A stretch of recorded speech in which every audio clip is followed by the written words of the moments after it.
The security badge hit the marble floor with a sound that echoed through the 63rd floor like a gunshot. Evelyn Grant didn't flinch. She never did. In the glass tower that bore her name, she had fired hundreds of people, but she had never done it in front of a child before. The little girl, no more than 8 years old, stood frozen beside her father, her backpack shaped like a purple unicorn, suddenly seeming too bright, too innocent for what was happening. "Daddy?" she whispered. Caleb Moore didn't answer. He couldn't. Because in the 30 seconds it took for Evelyn to destroy 15 years of his life, he had become invisible again, the way he'd always been to people like her. She pointed toward the elevator with one manicured finger. "Security will escort you out. You never belonged here anyway." Those 9 words would cost her everything, but she didn't know that yet. None of them did. If you want to see how one man's quiet dignity brought an empire to its knees and then saved it from complete destruction, stay with me until the end. And please, hit that like button and drop a comment telling me what city you're watching from. I love seeing how far these stories travel, and your support means the world to me. Now, let's begin. The Grant Tower rose above the San Francisco skyline like a monument to ambition. 78 floors of steel and glass that reflected clouds during the day and glittered like a diamond at night. Inside its walls, fortunes were made and lost before lunch. Careers were built on single decisions. Reputations crumbled with one wrong word. Evelyn Grant had built this empire with her own hands, and she ruled it the same way, with absolute precision and zero tolerance for weakness.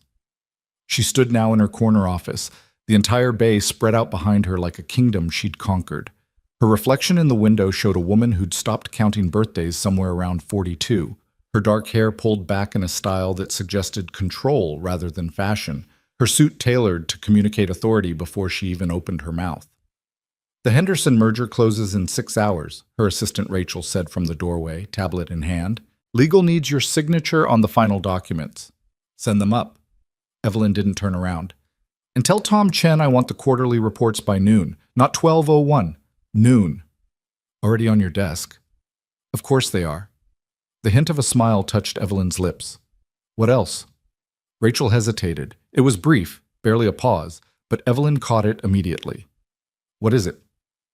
"There's a situation. In the sub-basement. One of the maintenance workers." Evelyn turned then, her expression sharpening. "Maintenance reports to facilities management. Why are you telling me?" "Because security flagged it, and because—" Rachel checked her tablet, though Evelyn suspected she already knew what was written there. "Because it's Caleb Moore. He's been here 15 years, and apparently there's been a complaint." The name meant nothing to Evelyn. 15 years, and she'd never heard it before. That told her everything she needed to know. "What kind of complaint?" "He was found accessing restricted server rooms without proper authorization. 3rd time this month." Evelyn's jaw tightened. The Henderson merger was worth $3.2 billion. Every system in this building needed to be locked down tight until the ink dried on those contracts. One leak, one whisper to the wrong person, and the whole deal could collapse. "Fire him." "Ma'am, his supervisor says—" "Did I ask what his supervisor says?" Evelyn's voice didn't rise. It didn't need to. "We have protocols for a reason. If he can't follow them, he doesn't work here. Make it happen." Rachel nodded and disappeared, already making calls before she reached the elevator. Evelyn returned to her window, her mind already 3 moves ahead. The Henderson merger would position Grant Industries as the dominant player in West Coast tech infrastructure. After that would come the New York expansion, then international markets. Every piece had to be perfect. Every person had to be reliable. There was no room for wildcards. 15 minutes later, her phone buzzed with a message from security. "Moore has been located, bringing him up now." Evelyn frowned. "Up here?" The response came immediately. "His daughter is with him. She's upset. Thought you should know." Something cold settled in Evelyn's chest, but she pushed it aside. Business was business. Children didn't change the rules, they just made following them more important. If Moore had put his job at risk, that was his choice, not hers. She was reviewing the Henderson contracts when her office door opened without a knock. Roger Patterson from security entered first, his expression uncomfortable in a way that immediately set Evelyn on edge. Behind him came a man she didn't recognize, mid-40s maybe, wearing maintenance coveralls with more stitched above the pocket, his hands rough and calloused. His face was weathered in the way that came from actual work rather than expensive skincare, and his eyes were the kind of steady gray that didn't look away. And behind him, holding his hand with white-knuckled intensity, was the girl. She had her father's eyes and someone else's delicate features, her dark hair pulled back in two braids that were starting to come loose. The purple unicorn backpack on her shoulders looked homemade, carefully stitched but slightly crooked. She couldn't have been more than 8 years old. "Mr. Moore," Evelyn said, standing behind her desk like a judge behind a bench. "Do you know why you're here?" Caleb's voice was quiet but clear. "I have an idea." "Then you know you've been accessing restricted areas without authorization." "I had authorization." He didn't sound defensive, just factual. "My supervisor assigned me to check the server room cooling systems. They've been running hot for 3 weeks. I documented every entry in the maintenance logs." Well, Roger shifted uncomfortably. "Ma'am, his supervisor confirms that, but the badge access records show that he used an override code that was supposed to be deactivated 2 years ago," Evelyn interrupted. She'd done her research in the past 15 minutes. That was how she worked, faster and more thoroughly than anyone expected. A code that provides access to sensitive areas during non-business hours, when no one else is around to verify what you're actually doing. "The cooling system doesn't care what time it is," Caleb said. "It fails at 2 a.m. the same as 2 p.m. And if those servers go down during your merger, you lose everything." The little girl squeezed his hand tighter. Evelyn's eyes flicked to her, then back to Caleb. "Did you bring your daughter to work today?" "It's parent visiting day at her school. I signed up 6 months ago." His voice remained level, but something flickered in his eyes. "I was going to show her the rooftop garden during lunch." "The rooftop garden is a restricted area for employees and their families on designated days," Caleb said. "Today is designated." He was right. Evelyn had approved the program herself 3 years ago as part of the company's family-friendly image campaign. She'd never actually attended one. "That doesn't change the fact that you've been violating security protocols," she said. "In a building this size, with this much at stake, we can't afford loose ends." "I'm not a loose end." For the first time, Caleb's voice carried an edge. "I'm the person who keeps this building running when everyone else goes home. I'm the one who notices when a circuit breaker is about to fail, when a water pipe is corroding, when the backup generators haven't been tested properly. I've worked here for 15 years, and I've never missed a shift, never filed a complaint, never asked for anything except the chance to do my job right. And in those 15 years," Evelyn said coldly, "did you ever think to get your access credentials properly updated to follow the chain of command, to do things the way they're supposed to be done?" Caleb's jaw worked for a moment. "I tried. 6 different requests to facilities management, all of them flagged as low priority and pushed to next quarter. Eventually, I just kept doing what needed to be done. With an unauthorized override code, with the only tool I had." They stared at each other across the massive desk. Outside the windows, the city glittered in the late morning sun, indifferent to the small drama playing out 73 floors above the street. The little girl, Lily, Evelyn remembered from the file, tugged on her father's sleeve. "Daddy, can we go see the garden now?" Caleb's expression softened instantly, all the steel in his eyes transforming into something achingly gentle. "Not today, sweetheart." "But you promised." "I know, I'm sorry." Evelyn felt something twist in her chest, but she'd built her empire by making hard decisions other people couldn't stomach. This was just another one. "Mr. Moore, I'm terminating your employment effective immediately. You'll receive 2 weeks severance pay and your accrued vacation time. Security will escort you from the building." Lily's eyes went wide. "What does that mean?" Caleb knelt down beside his daughter, still holding her hand. "It means we're going home, baby." "But what about the garden? What about your job?" "The job's done." He brushed a loose strand of hair from her face. "It's okay." "It's not okay." Tears were starting now, her voice rising. "You didn't do anything wrong. Tell her, Daddy. Tell her you didn't do anything wrong." "Lily, tell her." Evelyn felt every eye in the room on her. Roger had gone pale. Rachel had appeared in the doorway and looked like she wanted to disappear. Even her own reflection in the window behind her seemed to be judging her. But business was business. Rules were rules. If she made an exception now, where would it end? Mr. Patterson, please escort Mr. Moore and his daughter to the exit. Make sure they retrieve any personal belongings from his locker. She turned back to her computer screen, the dismissal clear. That will be all. Caleb stood slowly. He didn't argue, didn't plead, just reached down and unclipped the badge from his belt, the same badge he'd worn for 15 years, and set it on her desk with a small final click. Come on, Lily, he said quietly. Let's go home. No! The girl pulled against his hand, her face red and streaming with tears. No, no, no! It's not fair. You work so hard, Daddy. You're always fixing things. You're the best. Baby, please. She's mean. She's a mean, terrible person, and I hate her. The words hung in the air like smoke. Evelyn's hand had frozen on her mouse. She looked up slowly and met Lily's eyes, 8 years old, full of fury and heartbreak, and an absolute certainty that her father was the best man in the world and everyone else was wrong. For just a moment, Evelyn saw herself at that age, saw the tower before it was built, when it was just a dream and a stack of rejected loan applications, saw her own father, who'd believed in her when no one else did, who'd mortgaged everything to give her a start, saw the man he'd been before the stress and the late nights and the endless struggle had killed him at 53, 6 months before the first Grant building opened its doors. Then the moment passed. Security, she said quietly. Now.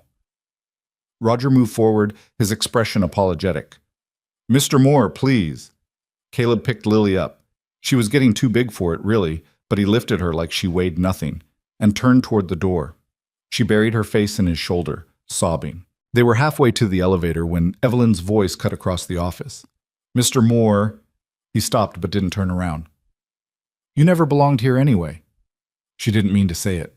The words just came, pulled from some deep well of defensiveness and old wounds, and the need to be right even when being right felt wrong. Caleb's shoulders stiffened. For a moment she thought he might say something, might turn around and tell her exactly what he thought of her and her empire and her rules that protected nothing except her own fear. But he didn't. He just carried his daughter to the elevator and disappeared behind the closing doors. Evelyn stood alone in her office, the silence suddenly deafening. Her badge still sat on the desk where he'd placed it, 15 years of service reduced to a piece of plastic and metal worth less than the parking validation tickets in her drawer. She picked it up, turned it over, saw the photo ID from when he'd started, younger then, his hair darker, his face less weathered. He'd been smiling in the picture, just slightly, like someone who was grateful for the opportunity and determined to prove himself worthy of it. She dropped the badge in her trash can and returned to her contracts. The Henderson merger wouldn't close itself. 3 hours later, every light in Grant Tower went out. It happened all at once. Not a flicker, not a gradual dimming, but a sudden and absolute darkness that swallowed 78 floors in the span of a heartbeat. Emergency lights should have kicked in within seconds. They didn't. Evelyn's computer died mid-sentence, her screens going black before she could save the document she'd been editing. The city view vanished, replaced by her own pale reflection in the glass. Somewhere down the hall, someone screamed. She grabbed her phone. Dead. Not out of battery, completely dead, like the power had been physically cut. The silence was worse than the darkness. In a building that hummed with constant activity, servers running, HVAC systems breathing, elevators moving, thousands of people working, the sudden absence of sound felt like being buried alive. Rachel's voice came from somewhere near the door. Miss Grant? I'm here. What happened? I don't know. Everything just stopped. Evelyn moved carefully toward her desk drawer, found the flashlight she kept for emergencies, and clicked it on. The beam cut through the darkness, illuminating Rachel's frightened face. Get to the security office. Find out what's going on. The elevators. Take the stairs. Go. Rachel disappeared into the darkness. Evelyn stood in her office, the flashlight beam moving across familiar territory that suddenly felt alien. Her empire, brought to its knees by a power outage. It was almost funny. Except it wasn't funny at all. Because the Henderson merger was closing in 3 hours, and every single piece of it, every contract, every verification, every electronic signature ran through the servers in this building. Servers that were now dead. Her radio crackled, the old emergency system that ran on battery backup. All personnel, this is security. We have a complete power failure affecting the entire building. Emergency systems are not responding. Please remain calm and stay in your current location until further notice. Roger's voice, trying to sound authoritative and failing miserably. Evelyn grabbed her emergency radio from the desk drawer. Patterson, this is Grant. What's the status? Static then. Ma'am, we don't know yet. Main power is down, backup generators aren't responding, and the emergency systems won't initialize. It's like the whole building just died. That's not possible. We have multiple redundancies. I know, ma'am. I'm looking at the system panel right now, and according to the diagnostics we're getting on battery power, everything should be working, but it's not. Evelyn's mind raced. The Henderson merger. I know. We're trying to get auxiliary power to the server rooms, but without the main system, we can't even access them. The magnetic locks on the secure doors are all frozen. Override them manually. We're trying, but Roger's voice cut off, replaced by shouting in the background. When he came back, he sounded shaken. Ma'am, we have people trapped in the elevators. 6 cars, maybe 20 people total, and we can't get them out without power to the emergency release systems. The cold that had settled in Evelyn's chest earlier returned, now spreading through her entire body. How long until the fire department arrives? They're on their way, but they're saying it could be hours before they can reach everyone. The building's too tall for their standard equipment. They need special gear. Hours. The merger would be dead by then, and people, her employees, were trapped in steel boxes suspended hundreds of feet in the air, probably terrified, definitely running out of air. She thought of Lily Moore, crying in her father's arms. You're mean, I hate you. Patterson, get me a full damage report. I want to know what failed and why. And get me whoever's in charge of building maintenance. Another pause. That would be Frank Delgado, ma'am. He's the facilities manager. Get him on the radio, now. It took 3 minutes. 3 minutes of listening to panicked chatter on the emergency channels, of hearing someone in elevator 4 starting to hyperventilate, of feeling her empire crumbling around her like sand. Then Frank's voice crackled through. Ms. Grant, this is Delgado. Tell me what happened. I don't know. We had a maintenance check scheduled for next week. All systems were green this morning, and then he made a sound of frustration. It's like someone just flipped a switch and turned off the entire building. That's not possible with our systems. I know. That's what I'm saying. Unless someone knew exactly which breakers to trip and in which order to completely bypass all the safeties and redundancies, this shouldn't be possible. Something clicked in Evelyn's mind. A memory from 3 hours ago. The cooling systems have been running hot for 3 weeks. If those servers go down during your merger, you lose everything. Delgado, she said slowly, who handles the deep maintenance, the systems level work? That's mostly automated now. We have technicians who handle the regular stuff, but for the complex diagnostics, we've been outsourcing to... Before the outsourcing, who did it before?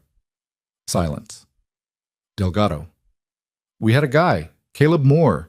He knew these systems better than anyone, but he was terminated this morning. The world seemed to tilt sideways. Get me his file. His full employment record. Now. Ma'am, I'm not sure. Now. She heard typing, then Delgado's breathing changed. Oh. What? Moore didn't just do maintenance. Before he worked here, he was Ms. Grant. He was a senior electrical engineer at Prometheus Systems. Designed commercial building automation for 15 years before some kind of family emergency forced him to relocate. He took the maintenance job here because it offered better hours for a single parent. He's been overqualified from day one. Evelyn closed her eyes. I'm the person who keeps this building running when everyone else goes home. I'm the one who notices when a circuit breaker is about to fail. What happened to his family? She heard herself ask. Paper rustling. Wife died 7 years ago. Cancer. He's been raising his daughter alone. She has some kind of learning disability, requires special therapy that's expensive.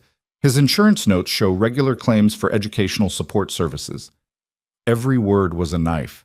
She'd fired a widowed father who'd sacrificed his career to care for his disabled daughter. She'd done it in front of that daughter. She'd told him he never belonged, and now the building he'd kept running for 15 years was dying. Can we fix this without him? The question tasted like ash. Delgado's laugh was bitter.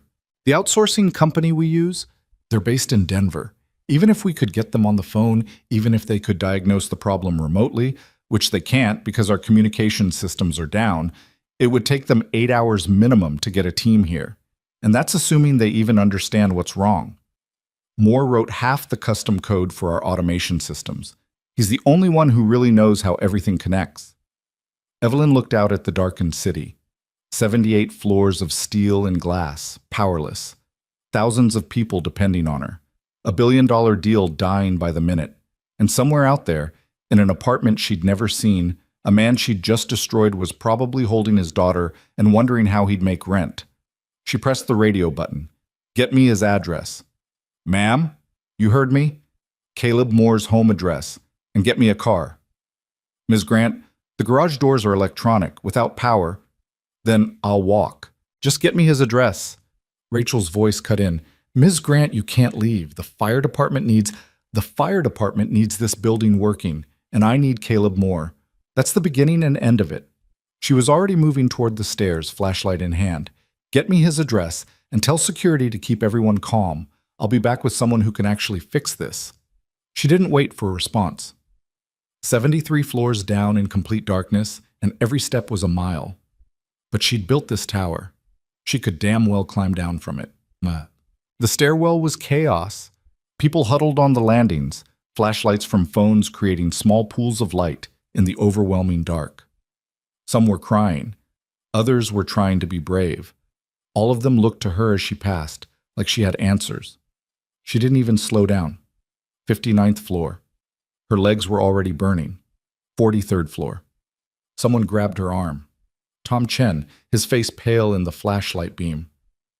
Ms. Grant, the Henderson people are calling. What should I tell them? Tell them we'll have it fixed within the hour. How can you possibly...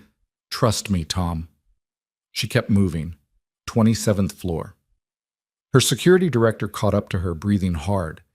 Ms. Grant, the fire department says we need to evacuate. It's not safe to keep people in. If we evacuate, we lose the merger. We lose client confidence. We lose everything. She looked at him. How many people are trapped in the elevators? 23. And how long until the fire department can get them out? He didn't answer. That's what I thought.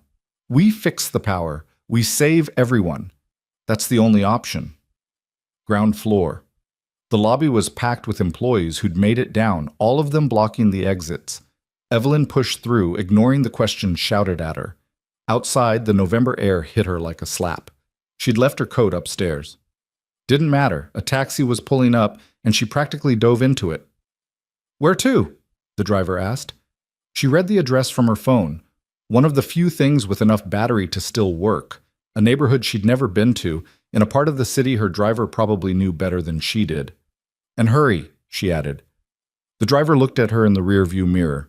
This woman in a $1,000 suit, no coat, hair coming loose, breathing like she'd run a marathon. You okay, lady? Just drive. He drove. What? The apartment building was exactly what she'd expected. Old but maintained, the kind of place where rent was manageable but nothing was new.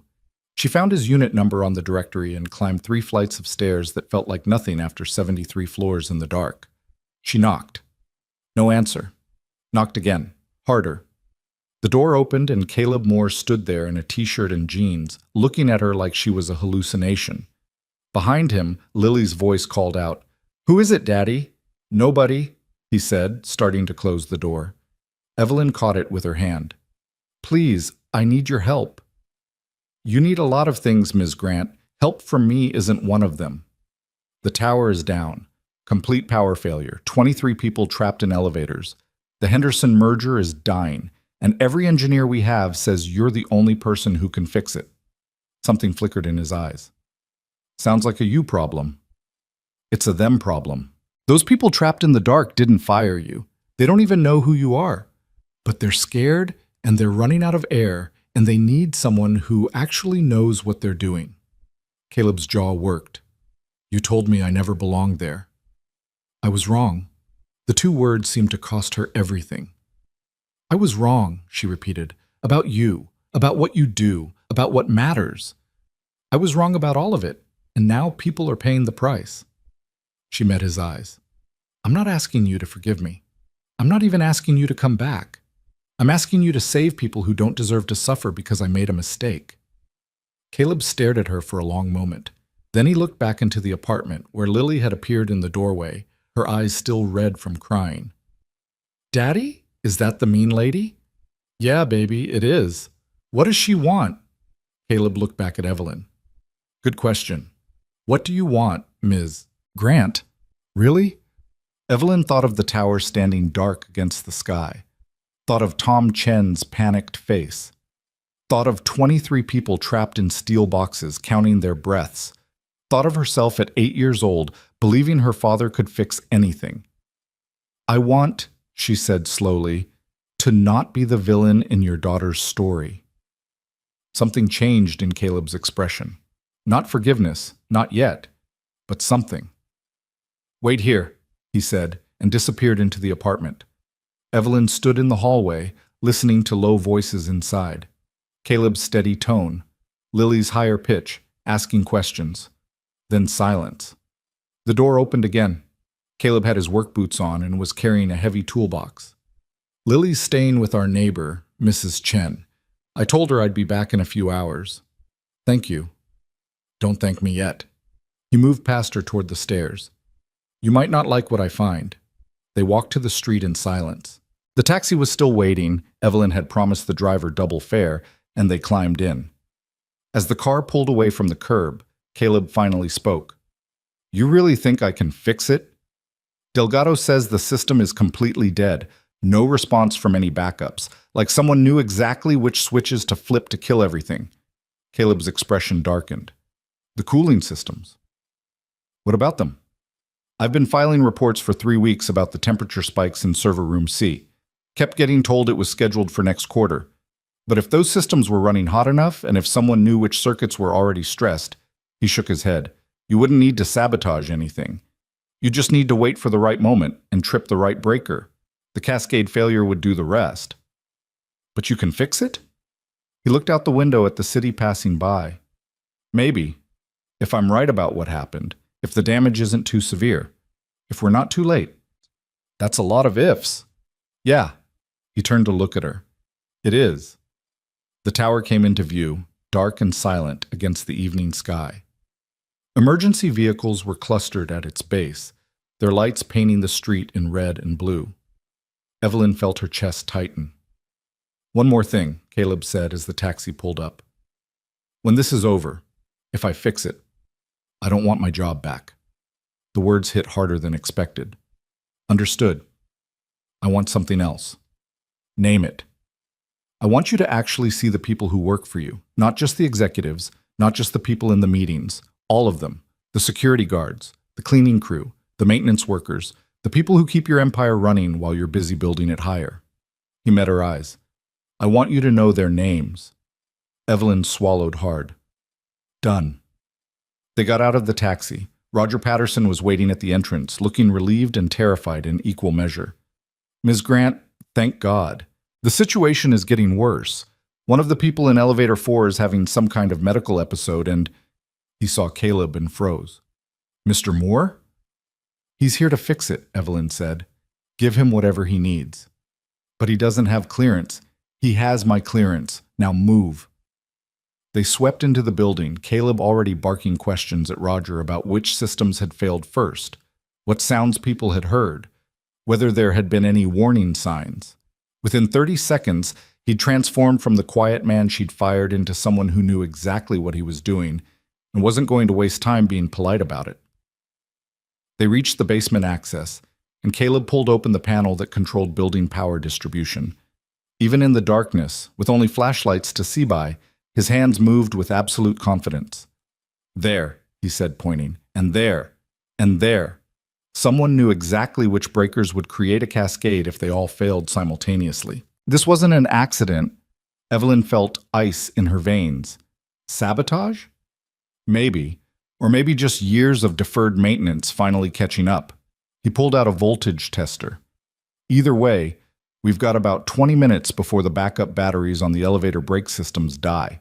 After that, those people aren't trapped anymore. They're in free fall. What do you need? Caleb was already moving, his toolbox open, pulling out equipment she didn't recognize. I need everyone out of this room except Patterson. I need you to get on the radio and tell those people in the elevators that help is coming. And I need you to pray I'm as good as I used to be. Evelyn started to leave, then paused. Caleb? He looked up. For what it's worth, your daughter was right about everything. His expression softened, just slightly. I know. Now let me work. She left him there in the darkness, surrounded by tools and sparking wires, and climbed back toward her office to do the only thing she could, keep her people calm while the man she'd destroyed tried to save them all. The clock was ticking, and somewhere far above, in a steel box suspended in the dark, 23 people waited to see if invisible hands would bring them home. Evelyn's hands were shaking as she pressed the radio button. She'd faced down hostile boardrooms, weathered financial crises that would have broken lesser companies, stared down investors who thought a woman couldn't build an empire. But standing in her darkened office, knowing that 23 lives hung in the balance 70 floors below, she felt something she hadn't experienced in years. Genuine fear. This is Evelyn Grant, she said into the radio, her voice steady despite everything. To everyone trapped in the elevators, help is here. We have our best person working on the problem right now, and you're going to be fine. I need you to stay calm, conserve your air, and trust me. You will get out of there. Static crackled back, then a trembling voice, young, female, terrified. How long? Please, how long? Soon. I promise you, soon. She didn't know if that was true. Didn't know if Caleb could actually fix what had broken. But she said it anyway, because sometimes leadership meant lying with conviction when the truth was too terrible to speak. Rachel appeared in the doorway, her face ghostly in the emergency lighting. Ms. Grant, the fire department is asking for building schematics. They want to know if there's any way to manually access the elevator shafts from above. Tell them we're handling it internally. They're insisting, Rachel. Evelyn's voice cut through the darkness like a blade. I have an engineer in the basement who knows this building better than the people who designed it. The fire department's equipment can't reach the upper floors without setting up for hours, and we don't have hours. So tell them thank you for their concern, but we're solving this ourselves. Rachel disappeared. Evelyn stood at her window, looking down at the street where emergency lights still flashed like a heartbeat. Somewhere down there, Caleb Moore was either performing a miracle or confirming that she'd destroyed everything that mattered. Her phone buzzed, somehow still clinging to the last shreds of battery life. A text from Tom Chen. Henderson's lawyers are asking questions. What do I tell them? She typed back. Tell them we'll be operational within the hour. If they want to pull out, that's their choice. But they'll regret missing the opportunity. It was a bluff, a complete, audacious bluff. But it was all she had. Another message, this one from her board chairman. Evelyn, what the hell is happening? CNN is showing your building going dark. We need a statement. She didn't respond to that one. Couldn't. What would she say? That she'd fired the one person who could have prevented this? That her empire was literally powerless because she'd been too proud to see what was right in front of her? The radio crackled. Roger's voice, tense with barely controlled panic. Ms. Grant, elevator 4. The medical situation is getting worse. We can hear her on the emergency line. She's having trouble breathing. Is there anyone with medical training in that elevator?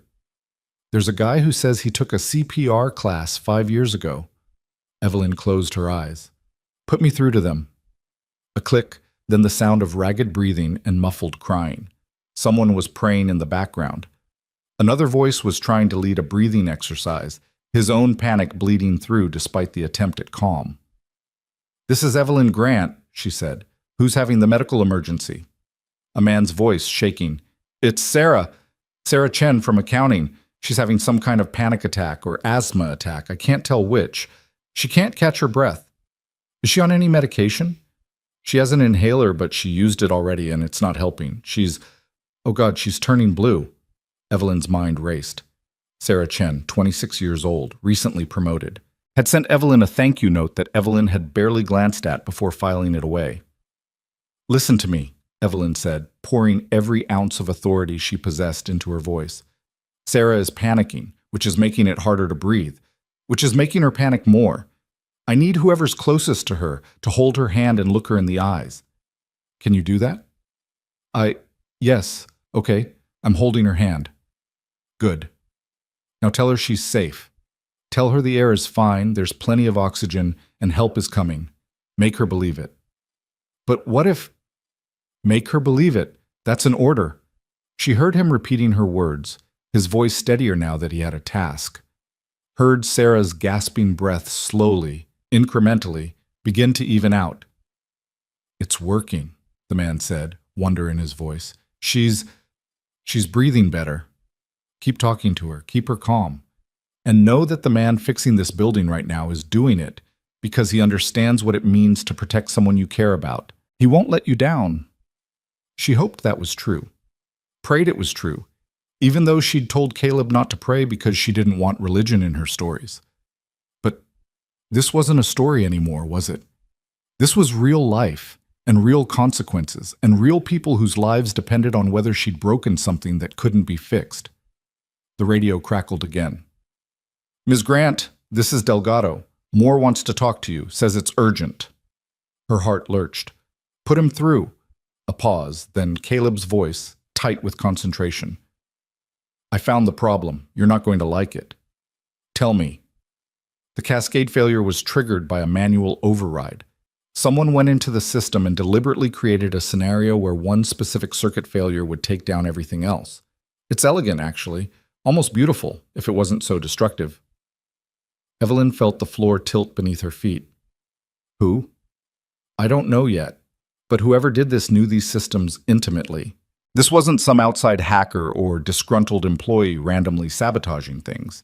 This was someone who understood exactly how everything connects, who had access to restricted areas, and who knew when to strike for maximum impact." "During the Henderson merger." "Exactly. They wanted to destroy your credibility, tank the deal, maybe even force the company into a position where it could be acquired for pennies on the dollar. It's corporate warfare, Ms. Grant. And it's working." She gripped the edge of her desk. "Can you fix it?" "I can restore power, yes, but it's going to be rough. The systems are going to come back online in stages, and there might be some surges. Tell everyone to unplug anything valuable and step away from electrical outlets." "How long?" 10 minutes if I'm lucky, 20 if I'm not." "And Ms. Grant? When the power comes back, you need to find out who did this, because they're still in your building, and they're going to try again." The connection cut off before she could respond. Evelyn grabbed her radio and started issuing orders. Clear the floors near electrical panels. Get people away from computers. Prepare for potential power surges. Around her, the building seemed to hold its breath, waiting. She thought about what Caleb had said. Someone with intimate knowledge of the systems. Someone with access. Someone who understood the Henderson merger's importance and wanted to destroy it. Her mind cataloged possibilities. Competitors who'd been shut out of the deal. Former employees with grudges. Board members who'd opposed her aggressive expansion strategy. The list was long, and everyone on it had motive, but only a few had means. Her phone buzzed again. Another text from Tom Chen. "Henderson's people are threatening to walk. They're saying we're not stable enough for this kind of partnership.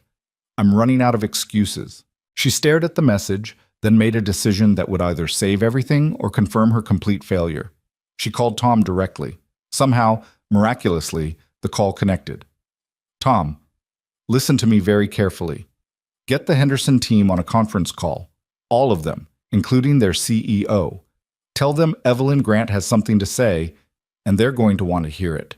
Ms. Grant, I don't think... Just do it. 5 minutes." She hung up and turned to Rachel, who was hovering in the doorway looking terrified. "Get me every member of our executive team who's still in the building. Conference room B, now." "But there's no power." "Then we'll meet in the dark. Move." 3 minutes later, Evelyn stood in a conference room lit only by emergency lights and phone flashlights, facing a dozen executives who looked like they'd aged 10 years in the past hour. Tom had somehow managed to get the Henderson people on a conference call, using a satellite phone someone had pulled from an emergency kit. "Gentlemen," Evelyn said, her voice carrying the same steel that had built this empire, "I imagine you're concerned about the current situation." James Henderson's voice came through the speaker, dripping with skepticism. "Concerned is putting it mildly, Ms. Grant. We're about to commit $3 billion to a partnership with a company that apparently can't keep its own lights on. You're right to be concerned. What happened here today was a deliberate act of sabotage designed to destroy our credibility and tank this merger.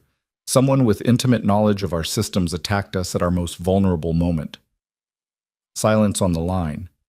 Then, "You're admitting you have a security breach?" "I'm admitting that we're valuable enough to be worth attacking. And I'm telling you that the person currently fixing this breach is someone I fired this morning because I didn't recognize his worth until it was almost too late. I'm telling you that I made a mistake, owned it, and corrected it. That's the kind of leadership you're partnering with, the kind that admits fault and fixes problems instead of making excuses." "That's a nice speech, Ms. Grant, but—" The lights flickered. Every head in the room turned upward. The fluorescence buzzed, dimmed, then suddenly blazed to full brightness. Simultaneously, every computer in the building hummed to life. The HVAC system's distant roar resumed. Somewhere far below, elevator motors began to whir. The building was breathing again. Evelyn didn't smile, didn't celebrate, just kept her eyes on the conference phone. "As I was saying, Mr. Henderson, we identify problems and we fix them. Your $3 billion is buying partnership with a company that doesn't make excuses. Are you in or out?" The silence stretched for 10 seconds, 20, 30. Then James Henderson laughed, actually laughed. "You've got steel nerves, Ms. Grant. I'll give you that. Send over the contracts. We'll sign tonight." The line went dead. The room erupted in relieved chatter, but Evelyn was already moving toward the door. She had to get to the basement, had to see if the elevators were actually moving, had to know if Caleb had really pulled off the impossible. She reached the elevator bank just as the doors to car 4 opened. 23 people stumbled out, some crying, some laughing, all of them looking like they'd been given a second chance at life. Sarah Chen was among them, pale but breathing steadily, supported by the man who'd held her hand in the dark. "Ms. Grant," Sarah said, her voice hoarse. "Thank you. Heard what you said on the radio, about being safe, about help coming. You were right." Evelyn felt something crack in her chest. "How are you feeling?" "Like I just survived something I shouldn't have." Sarah managed a weak smile. "But I did survive. We all did. Go home. All of you. Take tomorrow off. Paid." She didn't wait for their thanks, just headed for the stairs, taking them down 2 at a time despite her burning legs, despite the heels that were completely impractical for this kind of movement, despite everything. The basement was organized chaos. Caleb stood at the main electrical panel, his shirt soaked with sweat, his hands covered in grease and what looked like burn marks. Roger and Delgado flanked him, both looking at him like he'd just walked on water. "All systems are green," Delgado was saying, his voice shaking with relief. "Backup generators are synchronized. Emergency protocols are armed. I don't know how you did it more, but—" He stopped when he saw Evelyn. Caleb turned, his face exhausted but alert. Their eyes met across the room, and for a moment neither of them spoke. "Thank you," Evelyn said finally. "That doesn't begin to cover it, but thank you." Caleb wiped his hands on a rag. "The people in the elevators okay?" "They're fine, because of you." "And the merger?" "Signed, because of you." He nodded slowly, then started packing up his tools. "Then I guess we're done here." "Wait!" She crossed the room, aware of Roger and Delgado watching, not caring. "You said whoever did this is still in the building, that they'll try again." "They will. This wasn't just about money. Someone wanted to hurt you specifically." "Help me find them." Caleb's hand stilled on his toolbox. "What?" "You know these systems. You understand how someone could have accessed them, what they would have needed when they would have done it. Help me find out who sabotaged my building." She paused. "Please." "I told you I don't want my job back." "This isn't about your job. This is about making sure no one else gets trapped in an elevator because someone has a vendetta. It's about protecting the people who work here, the ones you asked me to see." Caleb studied her face for a long moment. You really don't know who did this, do you? No? Do you? I have a theory, but you're not going to like it. Tell me anyway. He glanced at Roger and Delgado. Not here. Somewhere private. They ended up in a small maintenance office on the second floor, a cramped space filled with work orders and system diagrams that Caleb clearly knew intimately. He spread several technical documents across the desk, pointing to specific notations. The override codes used to trigger the cascade. They're old. From the original building automation system installed 12 years ago, most of them were deactivated when we upgraded 5 years back, but a few remained in the system as legacy access points. You said you were using one of those codes. I was, but there were others, and according to these logs, he tapped a printout. Someone else accessed the system using a different legacy code 3 weeks ago, right when the cooling problems started. Who? Caleb's finger traced a line across the page. The access was logged under a maintenance override, which means it didn't require badge authentication. But the timestamp matches when I was off duty, and the specific terminals accessed were ones only senior facilities personnel would know about. Evelyn's stomach dropped. Delgado? Maybe, or someone he trained, or someone who had access to his credentials. Caleb leaned back. But here's what bothers me. The Henderson merger timing. How would facilities management know when to strike for maximum impact? That information doesn't flow down to the basement. It stays up in the executive suite. The implication hung in the air like smoke. You think it was someone on my team, Evelyn said slowly. I think it was someone who knew about the merger and had connections to someone with system access, a partnership. He pulled out another document. And I think they've been planning this for months. Look at these work orders. Small system degradations, minor failures that individually meant nothing but together created the perfect conditions for a catastrophic cascade. Someone was setting the stage. Evelyn's mind raced through possibilities. Her executive team, her board, people she'd trusted for years. Can you prove any of this? Not yet. But the system keeps logs of every access point, every override, every manual input. If I can cross-reference the building access records with the system logs, I might be able to establish a pattern. Find out who was where when each piece of the sabotage was put in place. How long will that take? Days? Maybe weeks. The logs are extensive, and I'll need access to secure areas I definitely don't have clearance for anymore. Evelyn pulled out her phone and fired off a text to Rachel. Within 2 minutes, Rachel appeared in the doorway with a brand new security badge. Caleb Moore, Senior Building Systems Consultant, Rachel read from the badge. Access to all areas, all hours, reporting directly to the CEO. Is this what you wanted, Ms. Grant? Perfect. Thank you, Rachel. Rachel handed the badge to Caleb, her expression carefully neutral. As she left, Evelyn could have sworn she saw the hint of a smile. Caleb stared at the badge in his hand. You can't be serious. You said you didn't want your old job back. This isn't your old job. This is a new one. Better pay, better hours, and your own office if you want it. She met his eyes. And more importantly, it's a chance to protect people. Isn't that why you came back today? I came back because people were trapped. And they'll be trapped again if we don't figure out who's behind this. You know it, and I know it. She softened her voice. I'm not asking you to forgive me for this morning. I'm asking you to help me make sure it never happens to anyone else. Caleb was quiet for a long time. Finally, he clipped the badge to his belt. I'll need access to your executive calendar. Every meeting for the past 6 months, everyone who attended, every decision made regarding building systems and the Henderson merger. You'll have it within the hour. And I'll need to interview people. Your team, security, facilities. Some of them aren't going to like answering questions from a maintenance worker. Then it's a good thing you're not a maintenance worker anymore.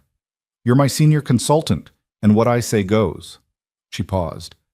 Unless you'd prefer a different title? The title doesn't matter. What matters is whether people will actually talk to me. They will, because I'll make it clear that obstructing your investigation is the same as obstructing me. And because, she took a breath, because I'm going to tell them the truth. That you saved this building, that you saved those people, that you're the only reason we still have a company. You don't have to do that. Yes, I do. because your daughter was right about something else too. You are the best. And it's past time everyone knew it. Something shifted in Caleb's expression. Not quite trust, but maybe the beginning of it.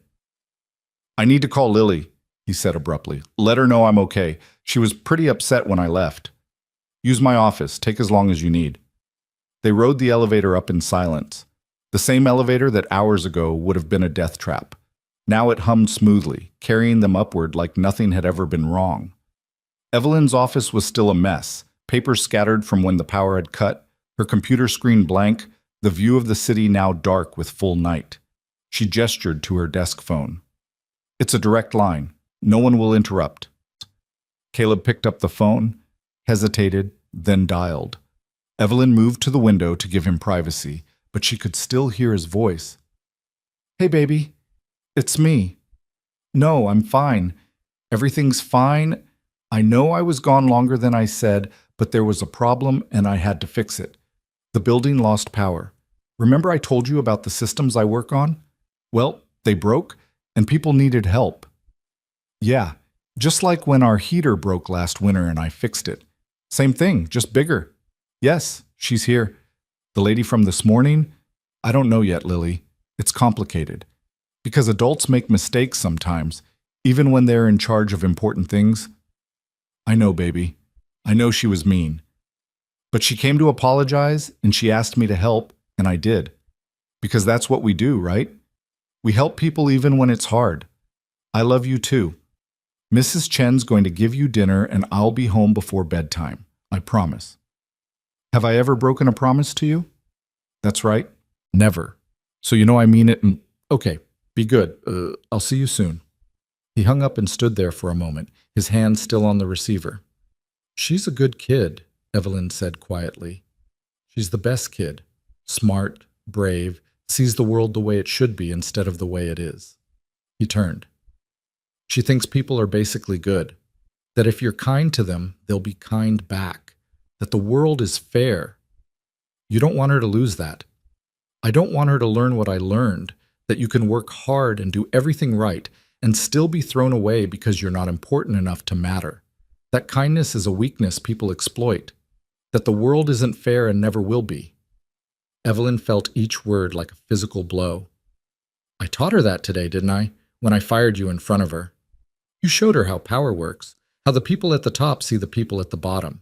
Yeah, you did that. I'm sorry, truly. Not just for the professional consequences, but for hurting her. For making her doubt that the world can be good. Caleb studied her face. You mean that? I do. Then prove it. Find who did this. Hold them accountable. Show her that powerful people can choose to do the right thing even when it's hard. He moved toward the door. I'll start reviewing the logs tonight, but I need to go home first. Put my daughter to bed. Be the one thing in her life that doesn't change. Take tomorrow morning off. Spend time with her. The investigation can wait a few hours. He paused at the door. You're different than you were this morning. Am I? This morning you were someone who'd forgotten why she built this tower. Now you're someone trying to remember. He met her eyes. I don't know which one is the real you, Ms. Grant, but I hope you figure it out. He left, and Evelyn stood alone in her office surrounded by the empire she'd built, the view she'd fought for, the power she'd accumulated, the success she'd measured in floors and contracts and quarterly reports, and all of it felt hollow. Her phone buzzed. Tom Chen, still in the building apparently. Contracts are signed. Henderson deal is done. You did it. She'd won. Saved the merger, saved the company, saved her reputation. Everything she'd been fighting for all day. So why did it feel like losing? She looked out at the city, thousands of lights, millions of people, all of them with their own struggles and dreams and daughters who believed the world could be fair. Somewhere out there, Caleb was going home to his small apartment to tuck his daughter into bed and assure her that everything was going to be okay. And somewhere in this building, someone was planning their next move. Someone who'd tried to destroy everything she'd built. Someone who was still out there, still dangerous, still believing they could bring her down. Evelyn pulled out her phone and opened her calendar. 6 months of meetings, decisions, strategy sessions. Hundreds of people who'd had access to information about the Henderson merger. Dozens who'd had opportunity to plan the sabotage. Finding the truth was going to be brutal. It would mean suspecting people she'd trusted, questioning loyalties she'd taken for granted, possibly destroying relationships she'd spent years building. But Caleb was right. If she wanted to prove that powerful people could choose to do the right thing, this was how. Not by making speeches or offering apologies, but by following through. By protecting the people who depended on her, by being worthy of a little girl's restored faith. She sat down at her desk and started making notes. Questions that needed answering, people who needed interviewing, systems that needed auditing. The investigation was going to change everything. She knew that. Knew that the truth, when she found it, might hurt worse than any sabotage. But for the first time in years, Evelyn Grant wasn't thinking about her empire. She was thinking about the man who'd saved it while she was busy building it. And about the daughter who'd called her mean and terrible and been absolutely, devastatingly right. Tomorrow, she'd start seeing people. Really seeing them. The way Caleb had asked. Tonight, she'd prepare for war. Because someone in her building thought they could win by destroying what she'd built. They were about to learn that the tower was just glass and steel. The real foundation was people. And she was done taking them for granted.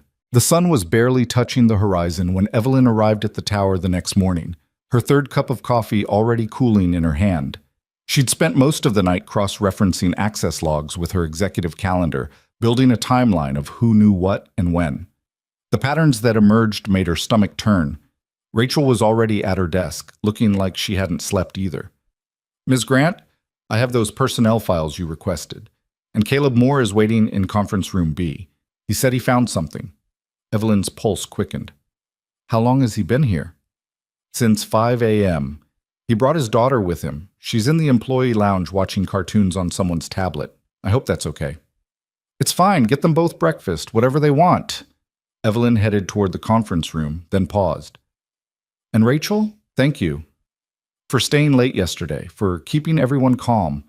I don't say that enough. Rachel's expression softened. You're welcome, Ms. Grant. Conference room B was transformed into something resembling a detective's war room. System diagrams covered every wall, printouts spread across the table, sticky notes connecting pieces of information in a web that made Evelyn's head spin.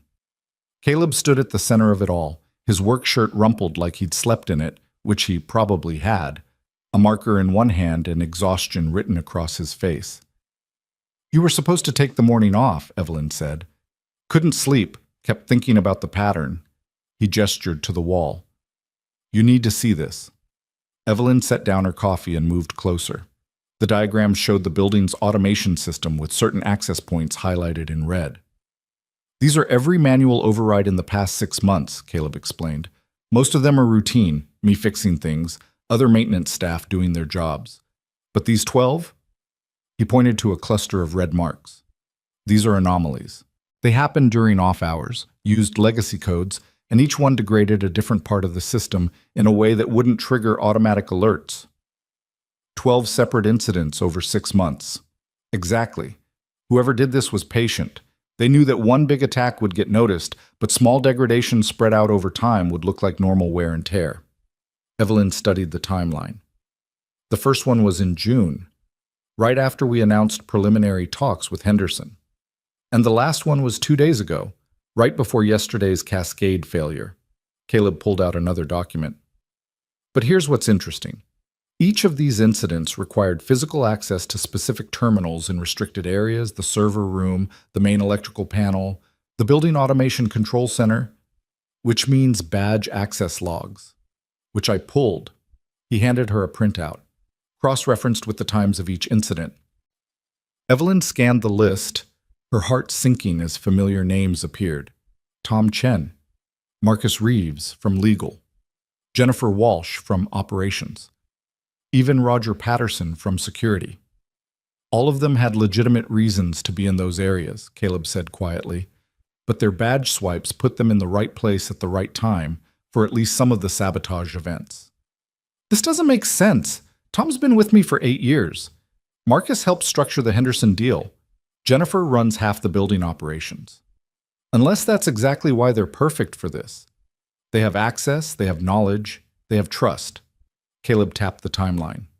But here's what bothers me. These incidents required technical expertise. understanding which systems to degrade and how. Your executives might have access, but do they have the skills? Evelyn's mind raced. They'd need help, someone with engineering background, someone in facilities management, or someone who used to be. Caleb's expression darkened. I started thinking about who else has left the company recently, who might have an axe to grind. He pulled up another document, a list of terminated employees from the past year. Evelyn's blood ran cold when she saw the third name down. David Kemp, she read aloud, senior facilities engineer, terminated 8 months ago for... She stopped. For repeatedly accessing restricted systems without authorization, Caleb finished. Sound familiar? I remember this case. He claimed he was trying to prevent system failures. His supervisor said he was paranoid and insubordinate. His supervisor was Frank Delgado, who, according to these records, recommended Kemp's termination personally. Caleb pulled up an email chain. But look at what Kemp was actually reporting. Temperature fluctuations in the server rooms, unusual power draw patterns, circuit degradation in critical systems. Evelyn felt sick. He was seeing the sabotage. He was trying to stop it and got fired for his trouble 8 months ago, which is 2 months before the first sabotage incident on my timeline. You think Delgado is involved? I think Delgado has been facilities manager for 12 years. He knows every system, every access code, every vulnerability in this building. He trained most of the maintenance staff, including me. He'd know exactly how to degrade systems without triggering alerts. But why? What's his motive? Caleb was quiet for a moment. I pulled his personnel file. Did you know he was passed over for a promotion 3 years ago? VP of Building Operations. It went to Jennifer Walsh instead. Jennifer has an MBA from Stanford. Delgado doesn't have a college degree. Right. She had credentials. He had experience, and he's been watching less qualified people get promoted above him for years while he stays in the basement keeping everything running. Caleb's voice was careful, neutral. Kind of familiar, actually. The parallel hit Evelyn like a slap. You think he's doing this out of resentment? I think he's doing this because someone offered him a reason and the resources. These executive badge swipes, they weren't coincidences. Someone was running interference, making sure Delgado had access when he needed it, making sure the right people were in the right places at the right times. A conspiracy. A partnership. Caleb pointed to the timeline again. And it's still active. Yesterday's cascade failure was too perfect, too well-timed. They knew about the Henderson deadline. They knew we'd be vulnerable. Someone fed them that information. Evelyn's phone buzzed. A text from Tom Chen. Morning briefing in 20 minutes. Henderson team wants a status update on yesterday's incident. She stared at the message, then at Tom's name on Caleb's list. 8 years of trust, 8 years of loyalty, or 8 years of waiting for the perfect moment to strike. I need you to keep investigating, she said, quietly. Don't let anyone know what you found. What are you going to do? I'm going to that briefing, and I'm going to see who flinches. 20 minutes later, Evelyn walked into the executive conference room where her senior team was already assembled. Tom Chen sat at his usual spot, looking tired but composed. Marcus Reeves was reviewing contracts on his tablet. Jennifer Walsh was on her phone, likely dealing with the aftermath of yesterday's crisis. Roger Patterson stood by the door, his security team having tripled since the power failure. And at the end of the table, looking uncomfortable in a suit instead of his usual maintenance coveralls, sat Frank Delgado. Frank? Evelyn said, surprised. I didn't realize you'd be joining us. Ms. Grant. He shifted in his seat. Given yesterday's events, I thought facilities management should be represented at the executive level for the debriefing. Of course. Please stay. She took her seat at the head of the table. Let's begin. Tom, status on Henderson? Tom pulled up a presentation. Contracts are signed and filed. The merger is official as of midnight last night. Henderson's team is actually impressed with how we handled the crisis. They're calling it a demonstration of our resilience under pressure. Good.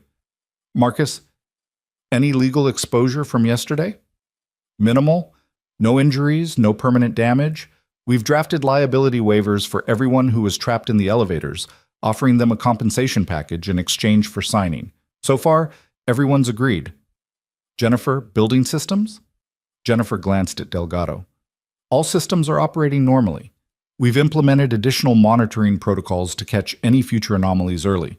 Frank's team has been running diagnostics around the clock.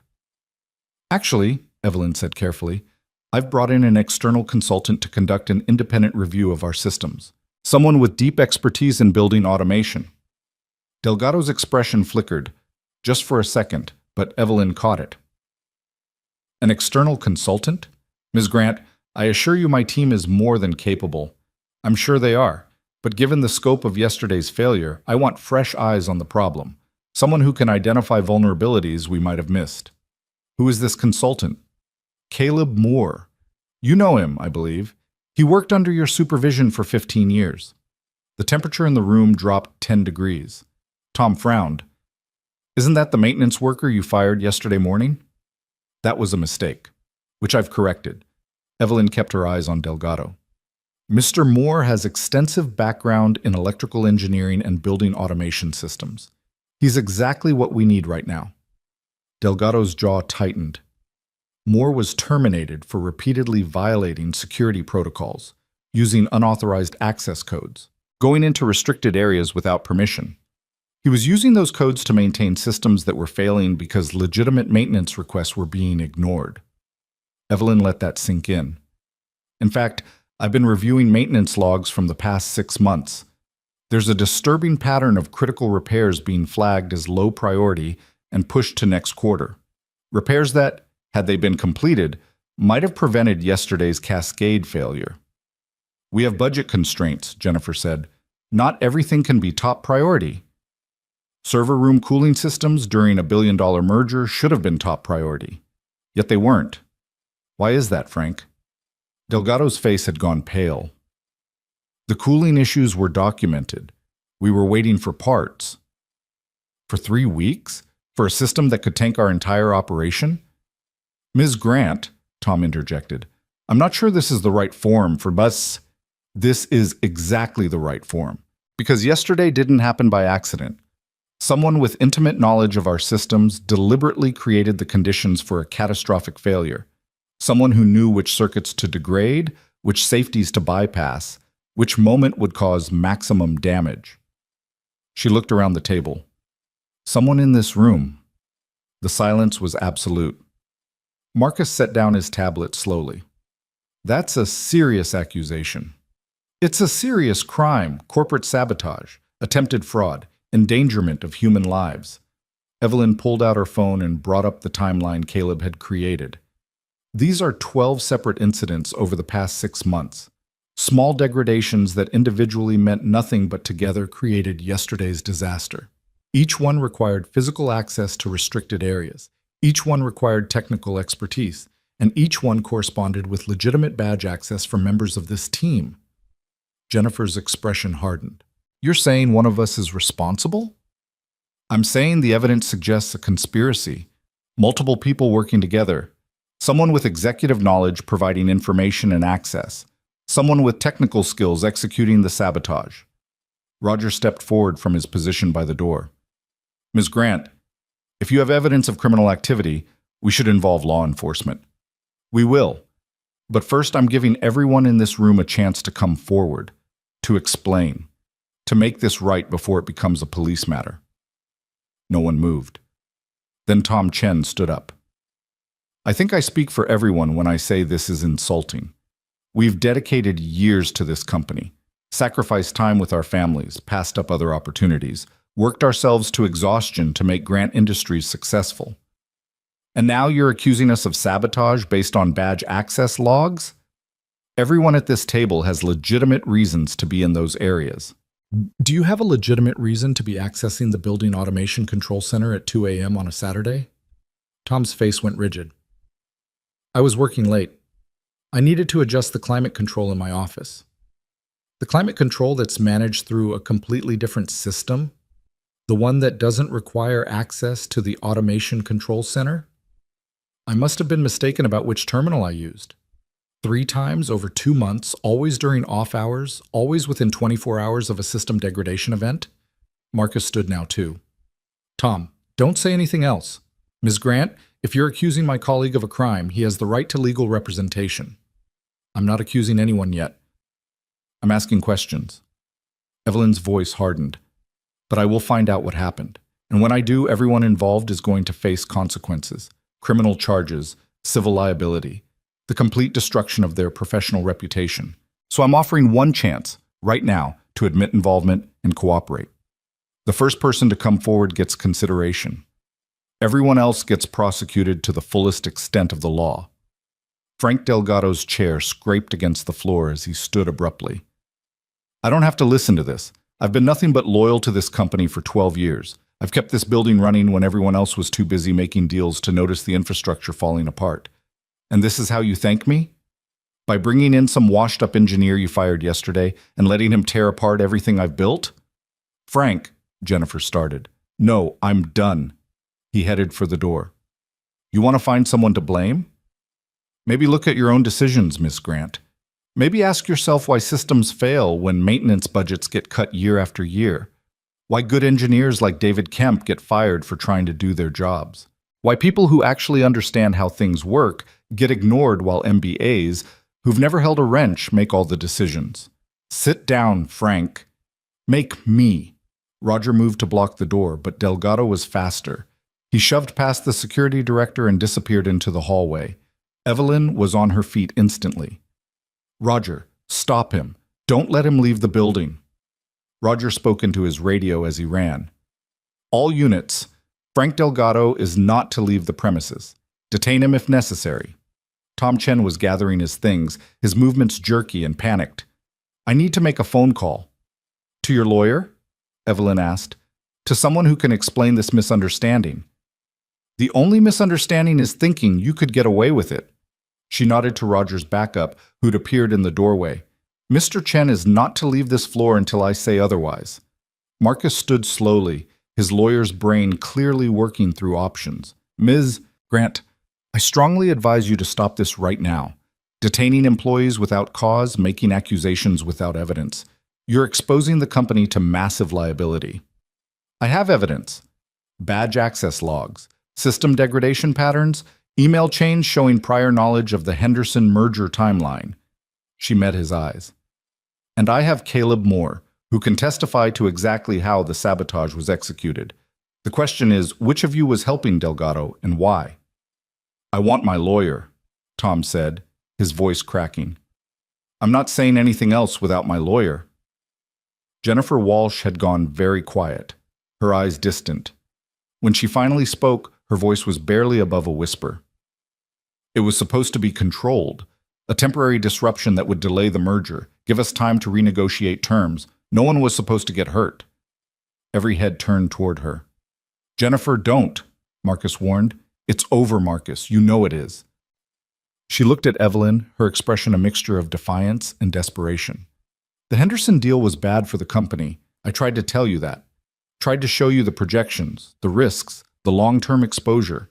But you wouldn't listen. You never listen. Evelyn felt her world tilt. So you decided to sabotage it? I decided to protect what we've built. Henderson's terms would have gutted our independence, made us a subsidiary of their operation.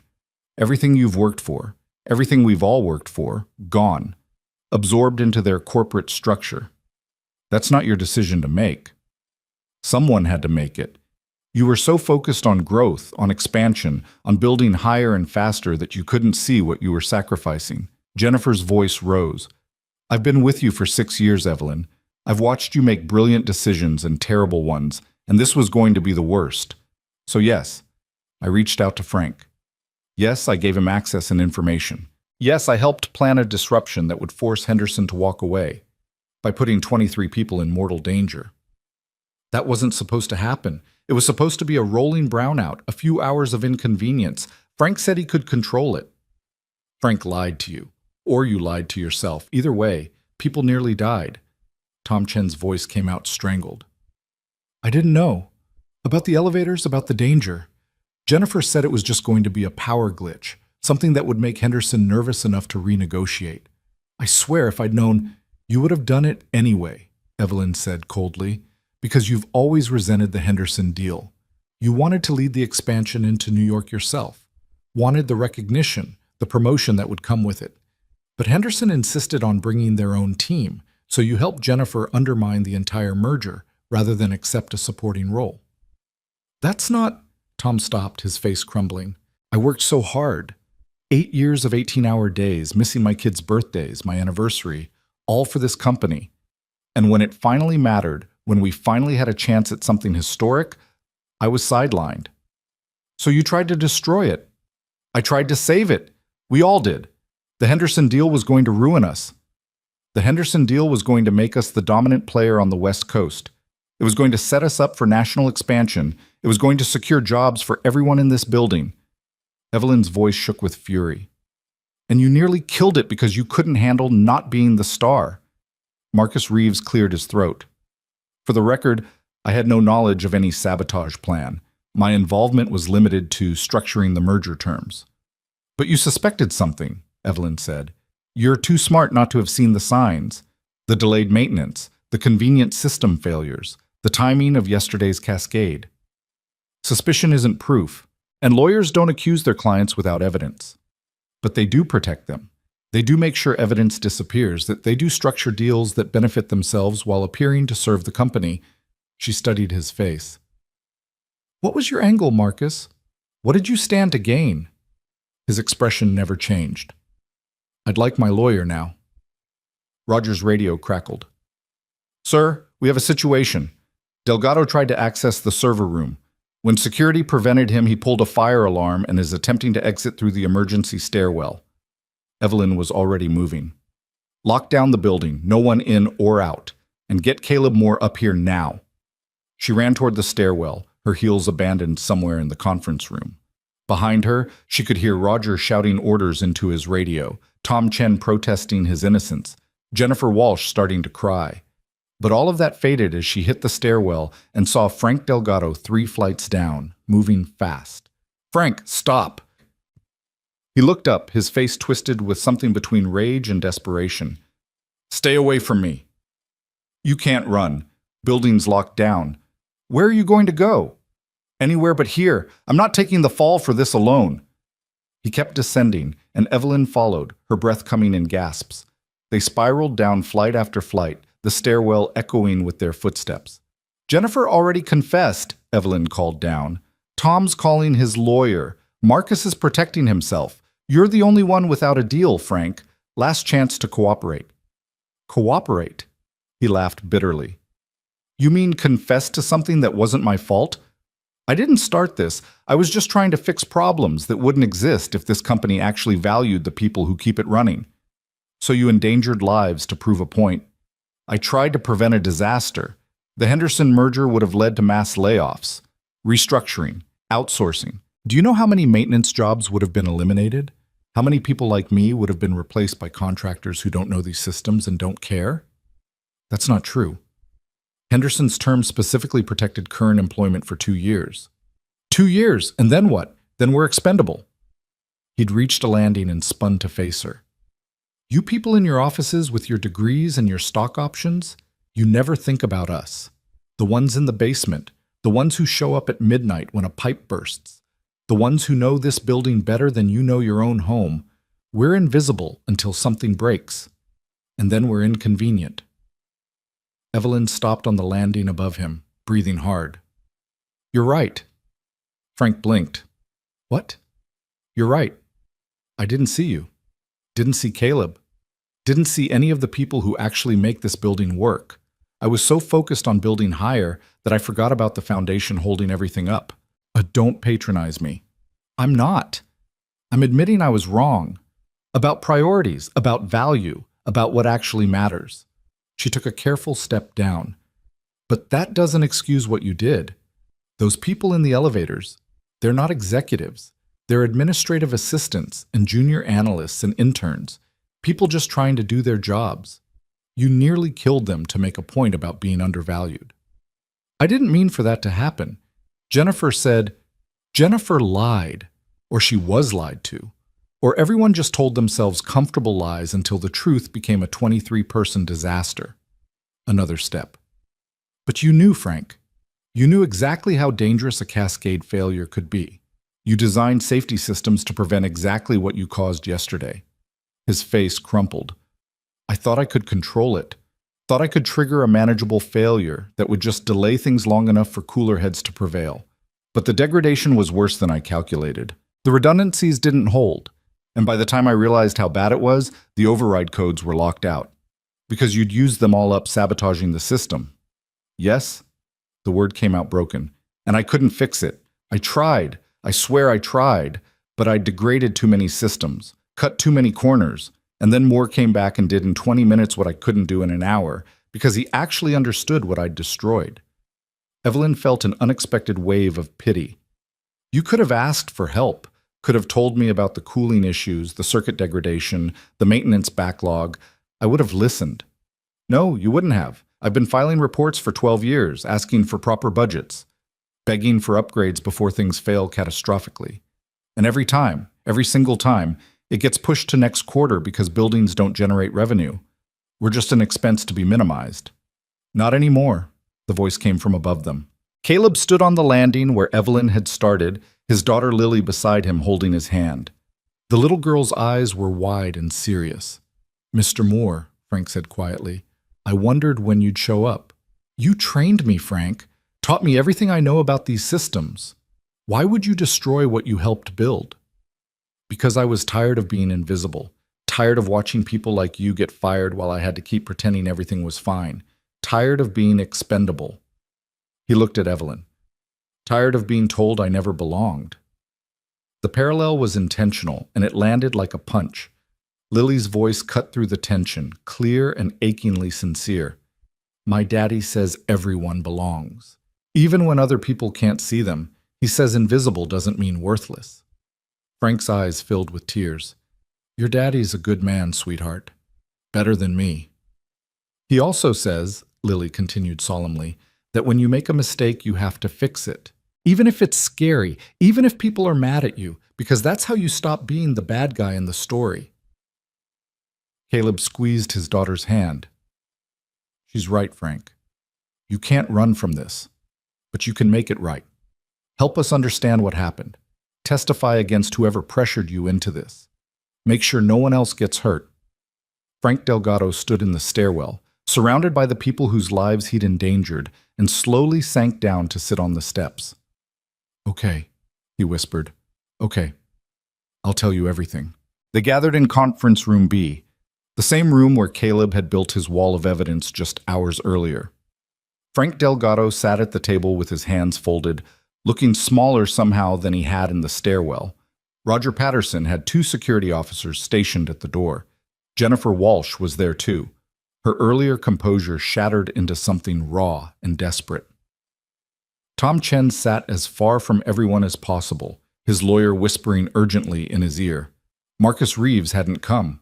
He'd invoked his right to counsel and refused to participate without formal charges being filed. Evelyn stood at the window, her back to the room, trying to process the wreckage of everything she'd built. Her senior team, people she'd trusted, promoted, relied on, had conspired to destroy her biggest deal, and she'd been so blind to it that she'd fired the one person who might have stopped it earlier. Ms. Grant?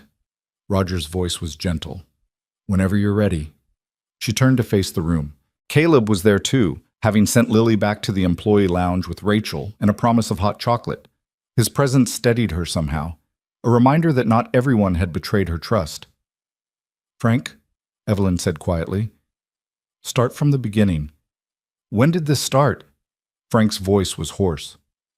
8 months ago. Right after you fired David Kemp, he came to me afterward, angry and bitter. Said you destroyed his career for trying to protect the building. Said you didn't care about anything except profits and deals. And you believed him? I believed he got fired for doing his job. Same as happened to Moore yesterday. Same as happens to people like us all the time. Frank met her eyes.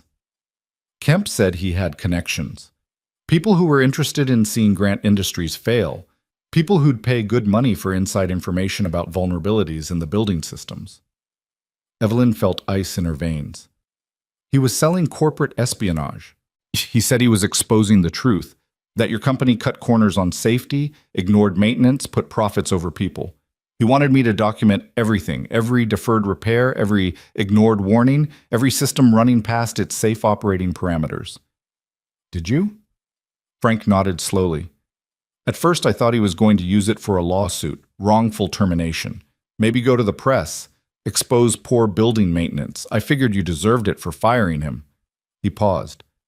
I didn't know he was working with someone on your executive team. Jennifer Walsh made a sound like a wounded animal.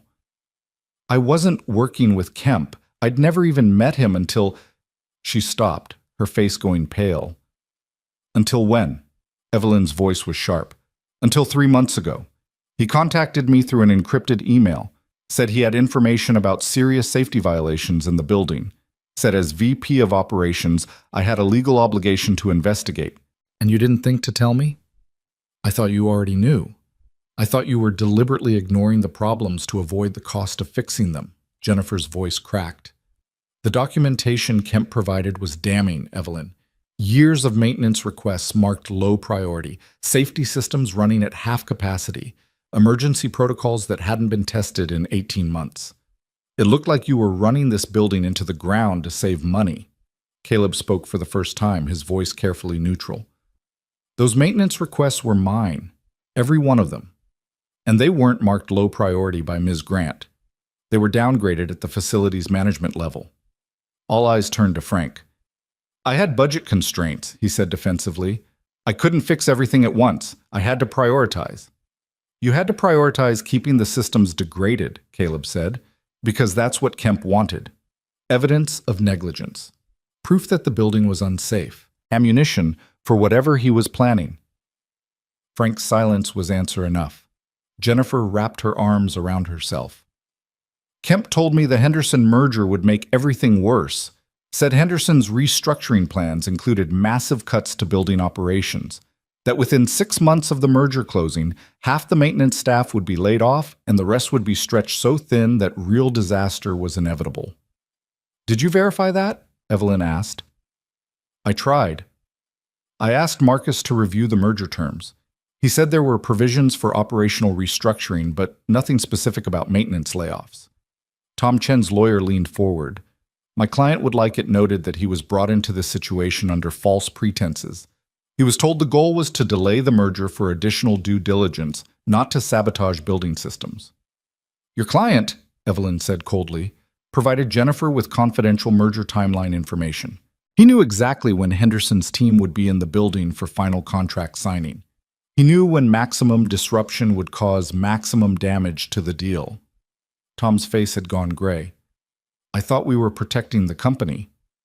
Jennifer showed me Kemp's documentation, showed me projections of what would happen after the merger.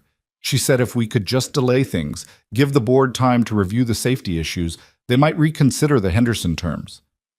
So you gave her my calendar, my meeting schedules, confidential information about when Henderson would be most vulnerable. I gave her dates, Tom said weakly. I didn't know she was going to... He looked at Frank. I didn't know there would be sabotage. I swear, I thought it was just going to be a computer glitch, something technical that would postpone the signing. Frank's laugh was bitter. A computer glitch. Right. Because building automation systems just randomly fail in ways that perfectly coincide with billion-dollar mergers. I'm not an engineer. I don't know how these things work. No, you just know how to betray the person who trusted you for 8 years. Evelyn's voice was ice. How to leak confidential information. How to conspire with people planning corporate sabotage. How to endanger 23 lives because you were angry about not getting the promotion you thought you deserved. Tom flinched like he'd been slapped. Roger cleared his throat. Ms. Grant, we've been trying to locate David Kemp. According to his last known address, he moved out 6 weeks ago. No forwarding information. His phone number is disconnected. He disappeared, Evelyn said. After setting everything in motion, after recruiting Frank and manipulating Jennifer and feeding Tom's resentment, he created the conspiracy and then vanished before it could blow up in his face. Smart, Caleb said quietly. Plant the seeds, water them with resentment and fear, then step back and let nature take its course. When the building failed, he'd be hundreds of miles away with an airtight alibi. Jennifer was crying now, mascara running down her face. He said he was trying to save lives, said the building was a death trap waiting to happen, said as leaders we had a moral obligation to stop the merger before people got hurt. And you believed him because it gave you permission to do what you already wanted, Evelyn said. To stop a deal you disagreed with, to maintain your authority over operations, to prove you were right, and I was wrong. I was trying to protect. You were trying to control. There's a difference. Evelyn moved to the table, her hands flat on its surface.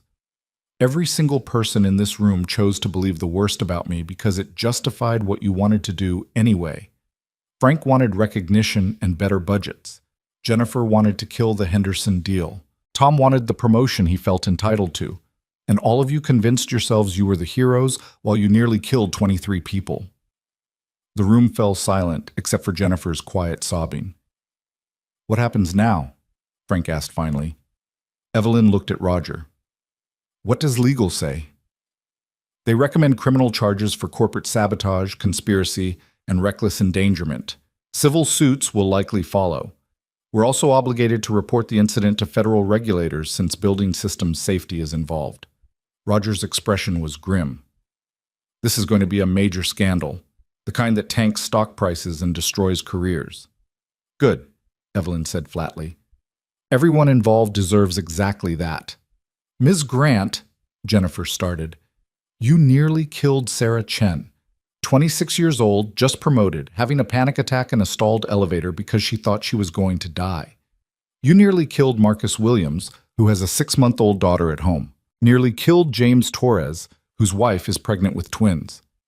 Every single one of those 23 people had lives, families, futures, and you risked all of it because you thought you knew better than me.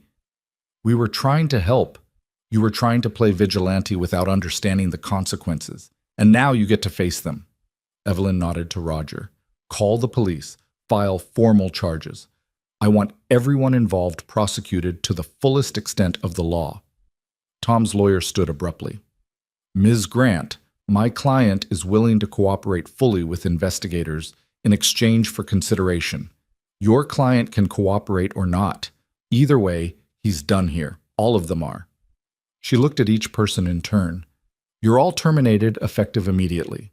Security will escort you from the building.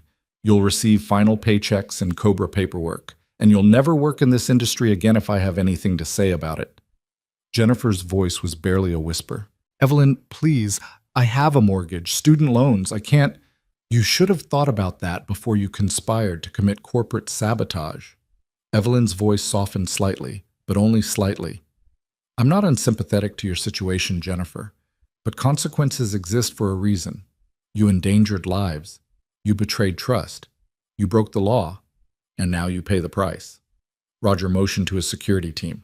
Gentlemen, if you'll escort these individuals to collect their personal belongings and then off the premises. As they were let out, Tom still protesting, Jennifer still crying, Frank silent and defeated, Caleb moved to stand beside Evelyn. That was hard, he said quietly. That was necessary. She watched through the glass walls as her former executives disappeared toward the elevators. I trusted them, promoted them, built this company with them, and they betrayed everything we worked for. They convinced themselves they were doing the right thing. That's the dangerous part. Not villains who know they're villains, but people who think they're heroes. Like I thought I was a hero when I fired you for trying to protect the building. Caleb was quiet for a moment. You made a mistake. They made a choice. There's a difference. Is there? I chose to believe you were a security risk instead of listening to why you were accessing those systems. I chose my ego and my rules over your 15 years of service. How is that different from what they did? Because when you realized you were wrong, you admitted it. You came to my apartment, asked for help, changed your mind about who I was and what I was worth. He met her eyes. They never did that. Even when Frank was sitting in that stairwell, even when Jennifer was confessing, they were still justifying it, still blaming you for making them do it. That's the difference. Evelyn wanted to believe that, wanted to draw a clear line between her mistakes and their conspiracy. But the truth was messier than that. I created the environment that made this possible, she said. The culture that valued credentials over experience. that ignored maintenance until things broke, that made people like you and Frank feel invisible. They're responsible for what they did, but I'm responsible for creating a place where it could happen. So what are you going to do about it? She thought about that question, about the tower standing 78 floors above the city, about the people working inside it who deserved better than what she'd been giving them. I'm going to change everything, she said finally, starting with figuring out who the hell David Kemp was really working for. Caleb pulled out his tablet. Already on it. I've been digging into Kemp's background, his termination, his work history, his financial records. How did you access his financial records?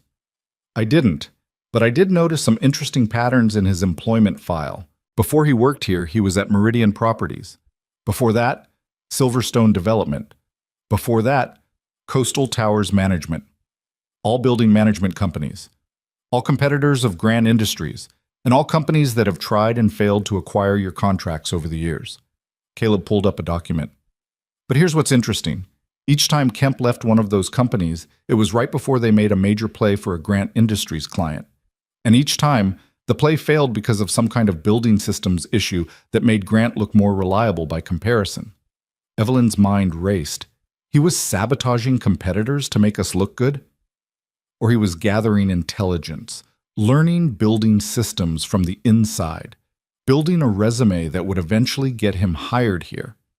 Caleb zoomed in on a date. He started working for Grant Industries 2 years ago, right after we announced plans for the Henderson merger. Someone planted him here. Someone who knew that deal was coming before it was public. Someone who wanted inside knowledge of your systems so they could sabotage them at exactly the right moment. Evelyn pulled out her phone and called Roger. I need you to look into David Kemp's employment application. Who recommended him for the facilities engineer position? Who interviewed him? Who made the final hiring decision? Roger's response came back 2 minutes later, and when Evelyn heard it, she felt the floor drop out from under her. Marcus Reeves. He recommended Kemp personally, said he was a family friend who needed a fresh start. Caleb's expression darkened. Your lawyer brought in the saboteur. My lawyer planted a corporate spy in my facilities department and then spent 2 years waiting for the perfect moment to activate him. Evelyn's hands were shaking. The Henderson merger was Marcus's idea from the beginning. He structured the deal, negotiated the terms. He knew every detail, so he could know exactly how to destroy it. But why? What does Marcus gain from killing the merger? He'd lose his commission, his prestige, his... She stopped. Unless he was never working for me at all. Caleb was already typing. Give me 5 minutes. Those 5 minutes felt like hours. Evelyn paced the conference room, her mind spinning through 2 years of meetings, decisions, strategy sessions with Marcus. He'd been her trusted advisor, her legal architect, the man who structured every major deal she'd made in the past 5 years. What else had he been? Got it, Caleb said. Marcus Reeves is on the board of directors for Titan Ventures. Want to guess who Titan's primary holding is? Tell me. Meridian Properties, one of Grant Industries' biggest competitors. They've been trying to acquire your client base for years. Caleb pulled up more documents. And according to these financial filings, Titan was positioning for a hostile takeover of Grant Industries. But they couldn't move forward while you were growing, while you were strong, while the Henderson merger was going to make you untouchable. So Marcus sabotages the merger, tanks my credibility, crashes the stock price, and Titan swoops in to acquire the company for pennies on the dollar. With Marcus positioned to take over as CEO of the combined entity. He gets your empire, your clients, your building, everything, and all he had to do was burn it down first. Evelyn felt rage like she'd never experienced before. He was at the merger signing yesterday, sitting right there while the building went dark, while people were trapped, while his sabotage nearly killed 23 employees, and he just sat there taking notes like nothing was happening. Because he knew it was going to happen. Probably had his Titan contacts ready to make an offer the moment your stock started falling. She grabbed her phone. Roger, I need you to find Marcus Reeves right now. Don't let him leave the building. Don't let him make any calls. And get our securities lawyer on the phone. We're filing charges for insider trading, corporate espionage, and conspiracy to commit fraud. Ms. Grant, he left 20 minutes ago. Said he had a meeting with outside counsel. Find him, now, and freeze all his access to company systems. I want him completely locked out. She hung up and turned to Caleb. We need proof. Everything you found is circumstantial. We need evidence that directly links Marcus to the sabotage. The only person who can provide that is Kemp, and he's in the wind. Then we find him. Evelyn was already moving toward the door. You said he moved out 6 weeks ago. Someone knows where he went. Landlords, utility companies, credit card records. Nobody disappears completely. That's going to take time we might not have. If Marcus knows we're on to him, he'll destroy evidence, cover his tracks. Then we move faster than he can cover them. She paused at the door. Can you track his building access? See if he's been in areas he shouldn't have been? Caleb pulled up the badge access logs. He's been careful, nothing obviously suspicious, but he stopped, his eyes widening. Wait. 3 days ago, Marcus accessed the server room. His badge shows he was there for 47 minutes. What was he doing? According to the system notes, he was conducting a security audit, reviewing access logs for the Henderson merger due diligence, which gave him perfect cover to access the same systems Frank was sabotaging. And to plant something, a backup trigger maybe, or evidence that would implicate someone else if the primary sabotage was discovered. Caleb was already running diagnostics. I need to physically check those servers, see if there's anything that shouldn't be there. They took the elevator down to the basement, moving fast. The server room was cold and loud, with the sound of cooling systems and whirring drives. Caleb moved through the racks with practiced efficiency, checking connections, examining hardware. There, he said suddenly. That's not standard. He pointed to a small device attached to one of the network switches. It looked like it belonged there. Professional installation, proper cable management, but something about it was wrong. What is it? Evelyn asked. Remote access device. Allows someone to control the building systems from outside the network. Bypass all the security protocols. He carefully disconnected it. This is how they did it. This is how someone triggered the cascade failure without being physically present in the building. Can you trace where the signal went? Maybe, if I can access the device's logs. He pulled out a laptop and connected the device. This is going to take a few minutes. While he worked, Evelyn's phone rang. Roger. Mrs. Grant, we found Marcus. He's at the airport. TSA just flagged him trying to board a flight to the Cayman Islands. Hold him. Tell TSA we're filing a police report for corporate espionage. Don't let him on that plane. Already done. Airport police have him in custody. They're asking if you want to press charges. Absolutely. I'm on my way. She turned to Caleb. Can you handle this? I've got it. Go. He didn't look up from his laptop. And Evelyn? Make him pay for what he did. The drive to the airport took 30 minutes that felt like 30 seconds. Evelyn's mind was racing with everything Marcus had done. Every meeting where he'd sat across from her offering advice while planning her destruction. Every contract he'd structured with hidden vulnerabilities. Every moment he'd smiled and lied and betrayed her trust. Airport police had him in a small holding room. Marcus sat at a metal table looking exactly like what he was. A man who'd gambled everything and lost. His expensive suit was rumpled. His carefully styled hair was disheveled. His lawyer's mask had finally slipped to reveal the desperate criminal underneath. Evelyn, he said when she walked in, I can explain. David Kemp, she interrupted, your family friend who needed a fresh start. Where is he? I don't know what you're talking about. You recommended him for the facilities engineer position 2 years ago. Put him right in the heart of our building systems. And then you waited while he spent 2 years documenting vulnerabilities and recruiting people like Frank Delgado to help execute your sabotage. That's speculation. You have no proof. We have the remote access device you planted in the server room 3 days ago, the one that let you trigger the cascade failure from wherever you were. We have badge access logs showing you in restricted areas. We have financial records linking you to Meridian Properties and Titan Ventures. She leaned across the table. And we have Frank Delgado ready to testify that Kemp approached him 8 months ago with an offer to document building safety violations. Frank's going to cooperate fully with prosecutors. So is Jennifer Walsh. So is Tom Chen. They're all going to explain exactly how you orchestrated this conspiracy. Marcus's face had gone pale. They can't prove I was involved. I never communicated directly with any of them. No, you used Kemp as your cutout. Smart. Except Kemp made a mistake. He kept records. Insurance, probably, in case you tried to throw him under the bus. She smiled coldly. And my people are going to find those records. They're going to trace every payment, every communication, every connection between you and him and the conspiracy to destroy my company. You can't. I can. And I will. Because you didn't just try to destroy a business deal, Marcus. You endangered lives. 23 people trapped in elevators because you wanted to engineer a hostile takeover. Sarah Chen having a panic attack. Marcus Williams thinking about his baby daughter. All those people terrified they were going to die because you wanted control of my company. It wasn't supposed to happen that way. The words burst out of him. The cascade was supposed to be controlled. A few hours of disruption, enough to spook Henderson, enough to crater your stock price. Nobody was supposed to get hurt. But they did. Because you're not as smart as you think you are.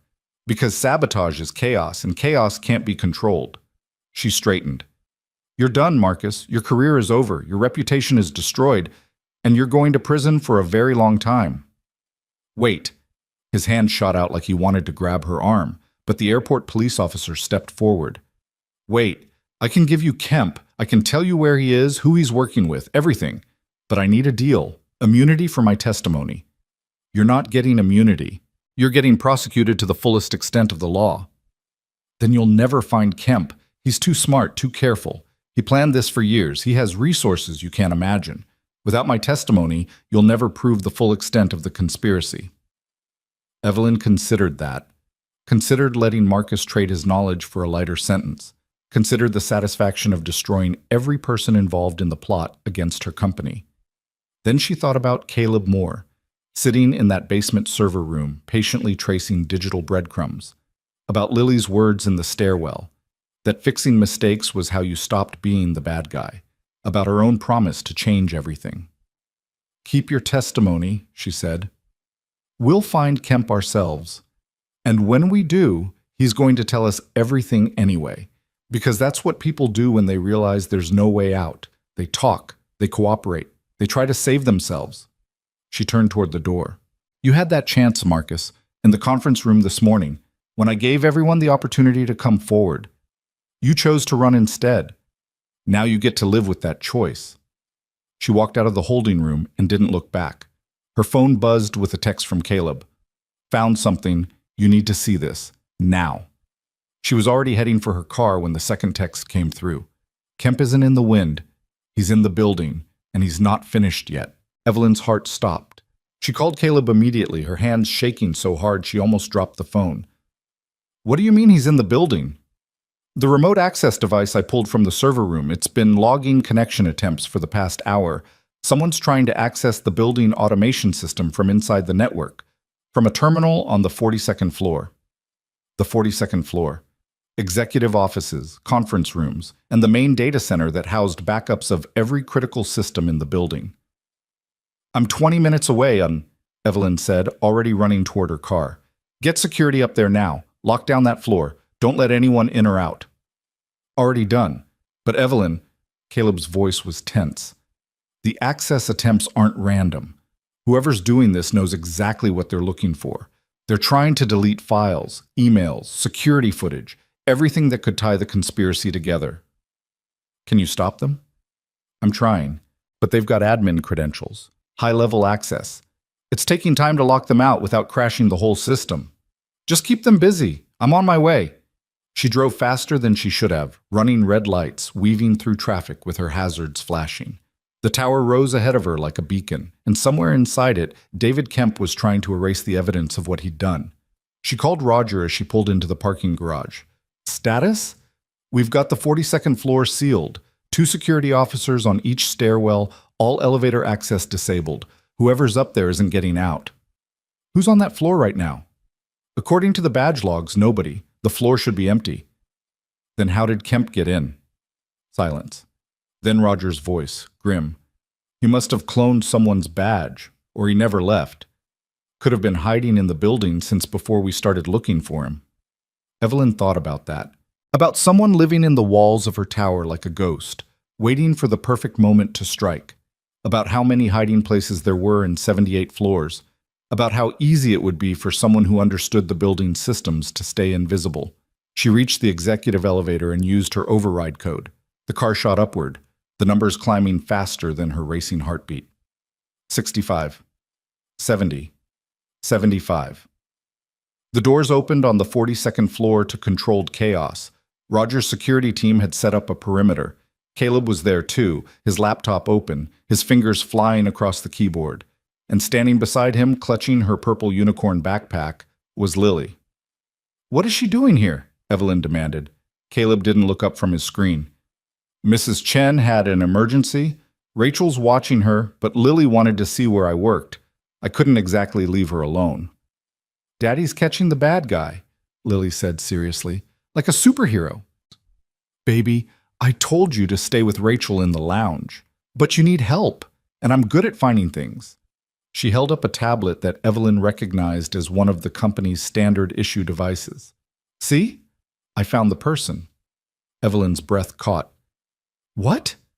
Lily turned the tablet around.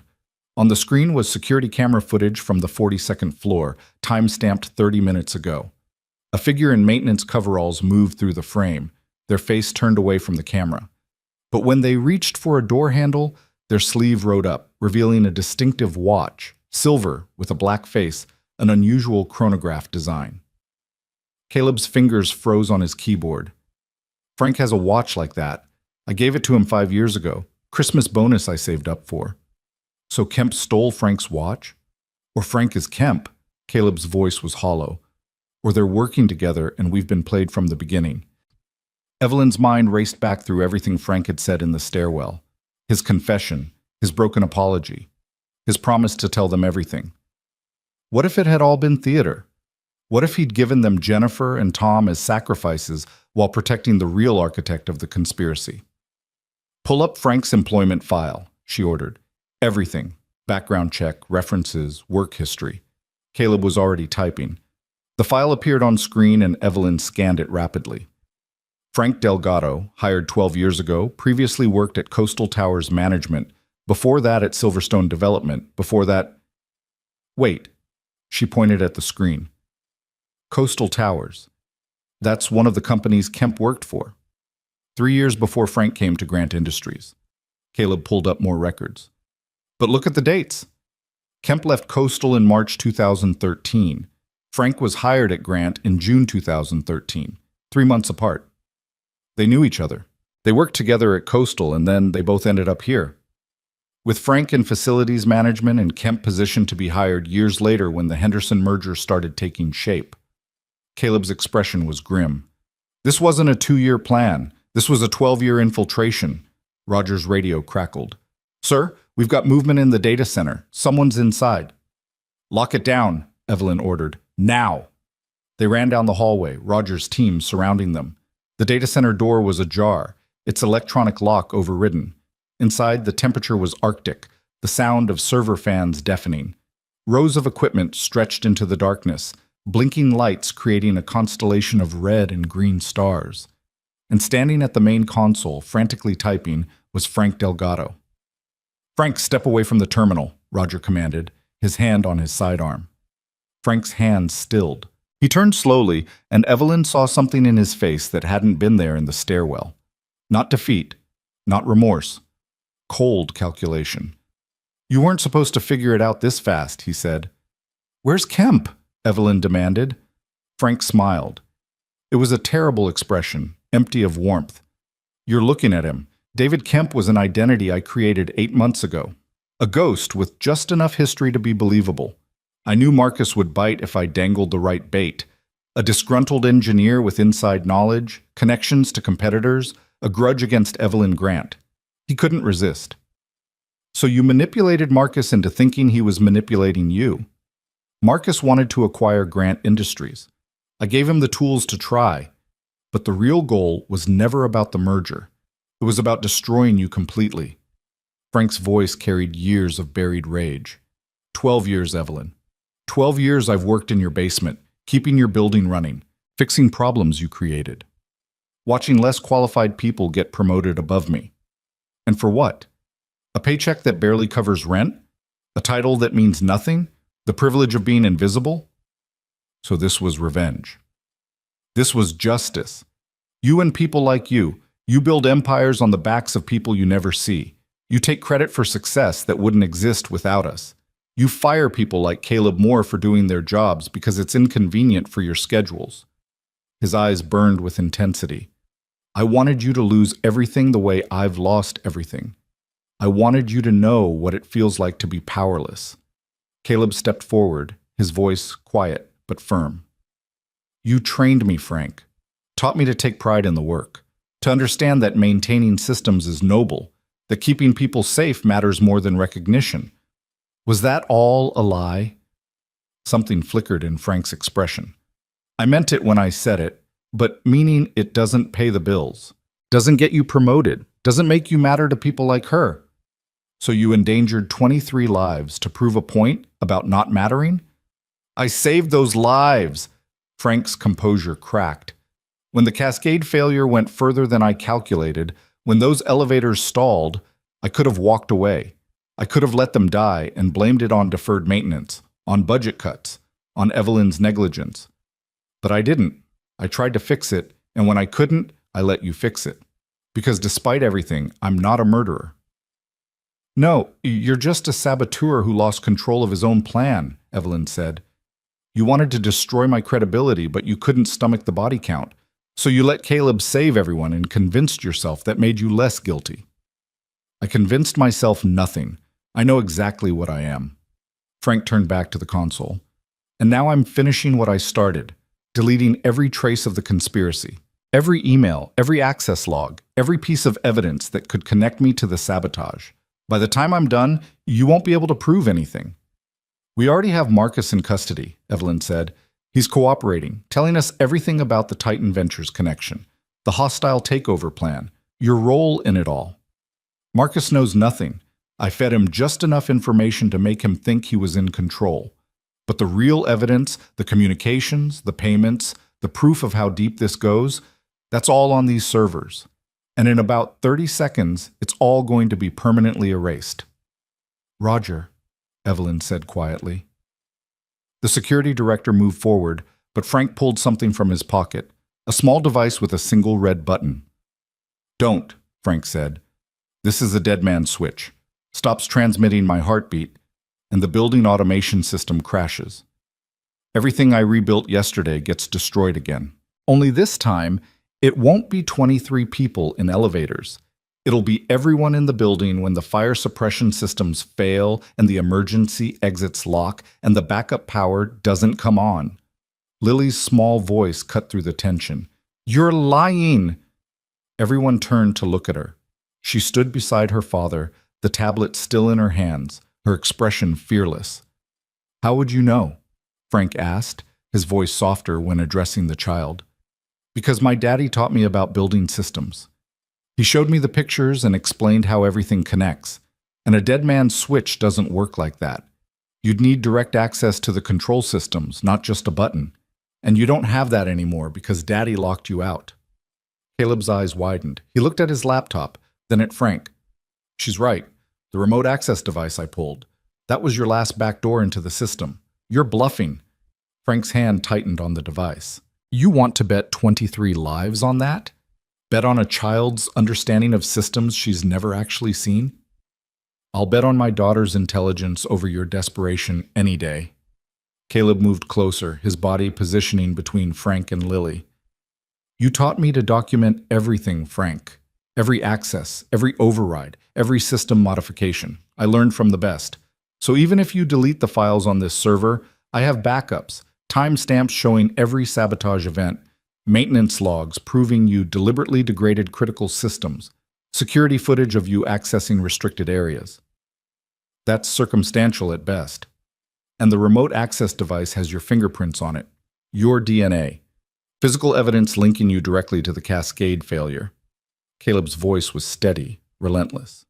You're done, Frank. The only question is whether you walk out of here quietly or make this worse by actually hurting people. Frank looked at the device in his hand. At the console behind him, where deletion progress bars were steadily advancing, At Evelyn standing with her arms crossed, implacable as the tower itself. At Roger's security team surrounding him with weapons drawn.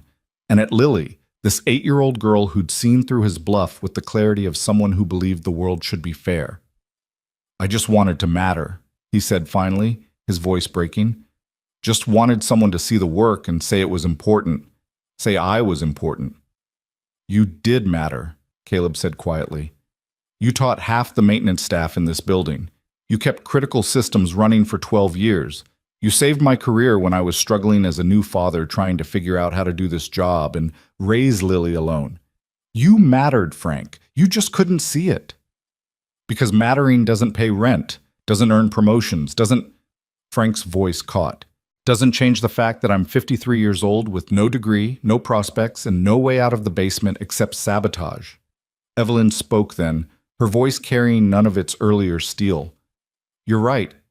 I didn't see you, didn't value the work you did, didn't create a culture where people like you could advance based on skill instead of credentials. That's on me. But what you did, endangering lives, conspiring with Marcus, manipulating Jennifer and Tom, that's on you. And now you have to face the consequences." Frank looked at her for a long moment.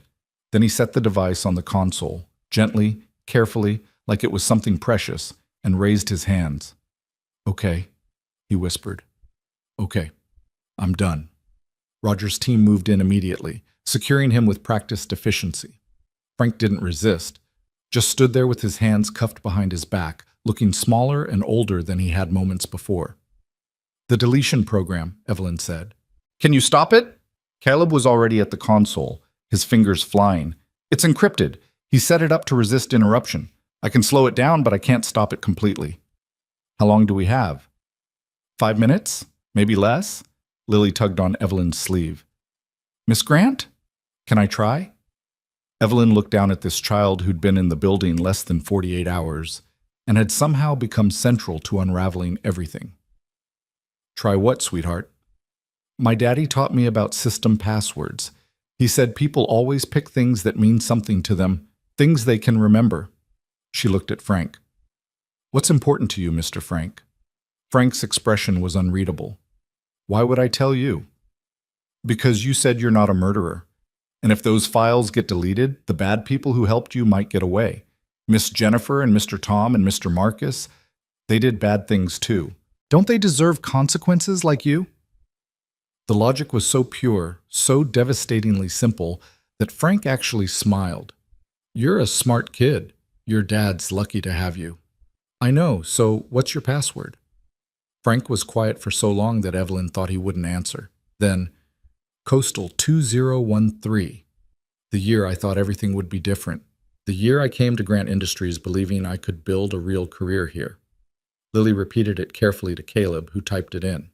The deletion program stopped immediately, progress frozen at 67%. "We've got it," Caleb said, relief flooding his voice. "We've got everything. Email chains between Frank and Marcus, payment records showing money flowing from Titan Ventures, access logs proving the sabotage. It's all here." Roger was already on his radio, coordinating with the police who were en route. Frank stood quietly, watching as evidence of his conspiracy was secured and preserved. Can I ask you something?" he said to Evelyn. "Go ahead. If none of this had happened, if I just kept doing my job, kept being invisible, would you ever have noticed me? Would you ever have cared about the person keeping your building alive?" Evelyn thought about lying, about giving him some comfortable platitude about how she valued all her employees, but she owed him honesty, even now. "Probably not," she said. "I was so focused on building higher that I stopped paying attention to the foundation. I stopped seeing the people who made everything possible. That's going to change. But you're right. It shouldn't have taken a disaster to make me see it." Frank nodded slowly. "At least you're honest about it. That's more than most people in your position would be." The police arrived then, and Frank was led away. Marcus's name was added to the arrest warrants. Jennifer and Tom would face additional charges for their knowing participation in the conspiracy. The whole tangled mess would take months to unravel in court. But Grant Tower still stood. The Henderson merger was secure. And for the first time in 12 years, Evelyn understood what she'd been missing. 3 weeks later, Evelyn stood in the newly renovated facilities management office on the third floor. It was no longer a basement dungeon with fluorescent lights and metal desks. Now it had windows, ergonomic furniture, a proper break room, and most importantly, visibility. The entire maintenance staff was gathered, 23 men and women who kept the building running, most of whom Evelyn had never met before. She knew all their names now, had interviewed each one personally, had asked about their families, their goals, their ideas for improving building operations. "I want to introduce our new VP of Building Operations," she said, gesturing to the man standing beside her. "Caleb Moore has agreed to take this position on the condition that we completely restructure how we think about facilities management. No more deferred maintenance, no more low-priority classifications for critical systems, and no more invisible people." The staff applauded. Caleb looked uncomfortable with the attention, but accepted it with grace. "I also want to announce a new scholarship program," Evelyn continued. "Any employee who wants to pursue additional education or professional certifications will receive full tuition coverage and flexible scheduling, because skill and experience matter more than credentials, and it's past time we recognize that." More applause. She saw several people wiping their eyes. "Finally, I want to acknowledge that what happened 3 weeks ago was partly my failure. I created a culture where people felt invisible, where good work went unrecognized, where the foundation was taken for granted while I focused on building higher. That changes now. Every person in this building matters. Every role is essential. And if anyone ever feels like they're not being seen or heard, they have my personal email, and my door is always open." After the meeting, she found Lily in Caleb's new office, drawing pictures at his desk. The girl had become a regular presence in the building, stopping by after school to do homework in her father's office and charming everyone she met. "What are you drawing?" Evelyn asked. Lily held up the picture, a tall building with stick figures at every level, all of them smiling. "It's the tower, but in my picture, everyone can see each other, even the people in the basement. I like that version better than the real thing." "Daddy says you're going to make the real thing more like my picture." "I'm going to try." Evelyn sat down beside her. "Lily, I want to thank you for what you said to Mr. Frank about consequences and fairness. You helped us stop him." Lily considered that seriously. "Is Mr. Frank going to jail?" "Yes. For a long time." "Good. He did bad things, and he has to be punished. But—" She looked up with those achingly clear eyes. "Does he have any kids? Anyone who needs him?" "No, he lived alone." "That's sad. Maybe that's why he was so angry, because he didn't have anybody." She went back to her drawing.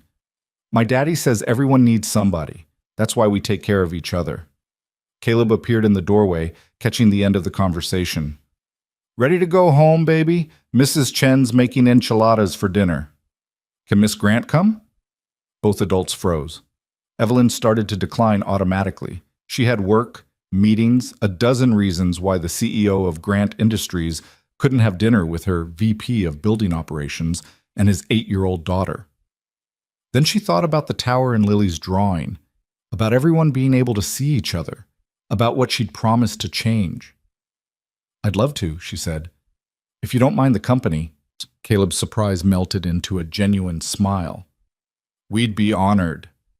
Mrs. Chen's enchiladas were the best thing Evelyn had eaten in months, possibly years. She sat at Caleb's small kitchen table, listening to Lily chatter about school and her friends, and a book she was reading about space exploration. The apartment was modest but warm, full of the kind of lived-in comfort that Evelyn's pristine penthouse had never achieved. "Your daughter is remarkable," she told Caleb while Lily was brushing her teeth before bed. "She's my whole world. Everything I do, every choice I make, it's all for her."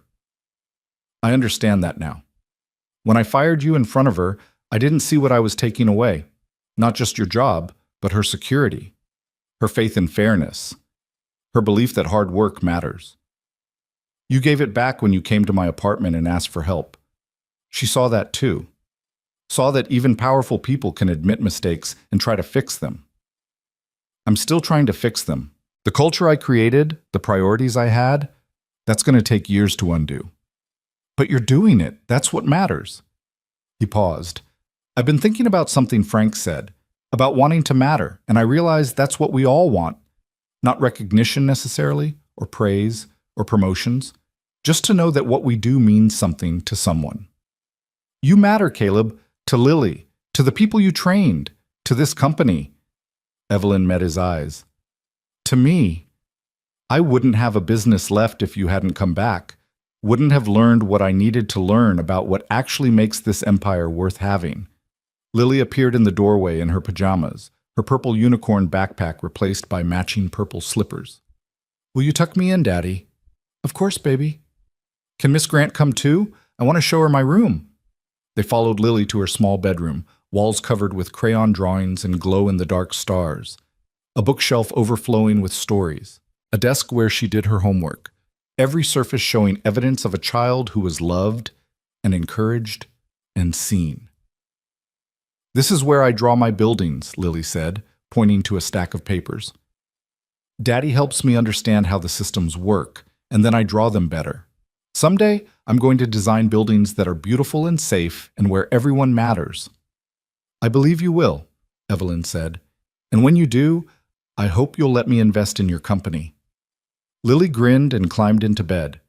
Caleb tucked the blankets around her with practiced tenderness, and Evelyn felt something crack in her chest. This was what she'd been missing. Not just seeing her employees, but understanding what they were working for. Understanding that behind every badge and job title was a whole life, a whole world of people who mattered. Good night, sweetheart, Caleb said, kissing his daughter's forehead. Night, Daddy. Night, Miss Grant. Good night, Lily. Thank you for letting me visit. Well, you can come back anytime. We have enchiladas every Thursday. Evelyn smiled. I'll remember that. Outside the apartment, standing in the hallway, Evelyn found herself reluctant to leave. Thank you for tonight, for letting me see this part of your life. Thank you for wanting to see it. A month ago, you wouldn't have. A month ago, I was a different person. I'm not sure I like who I was. You were someone focused on success and growth and building something that mattered. That's not a bad thing. You just forgot that buildings are made of people, not just steel and glass. I won't forget again. They stood there for a moment, two people who'd been enemies for one terrible morning and had somehow become something else. Not quite friends yet, but moving in that direction.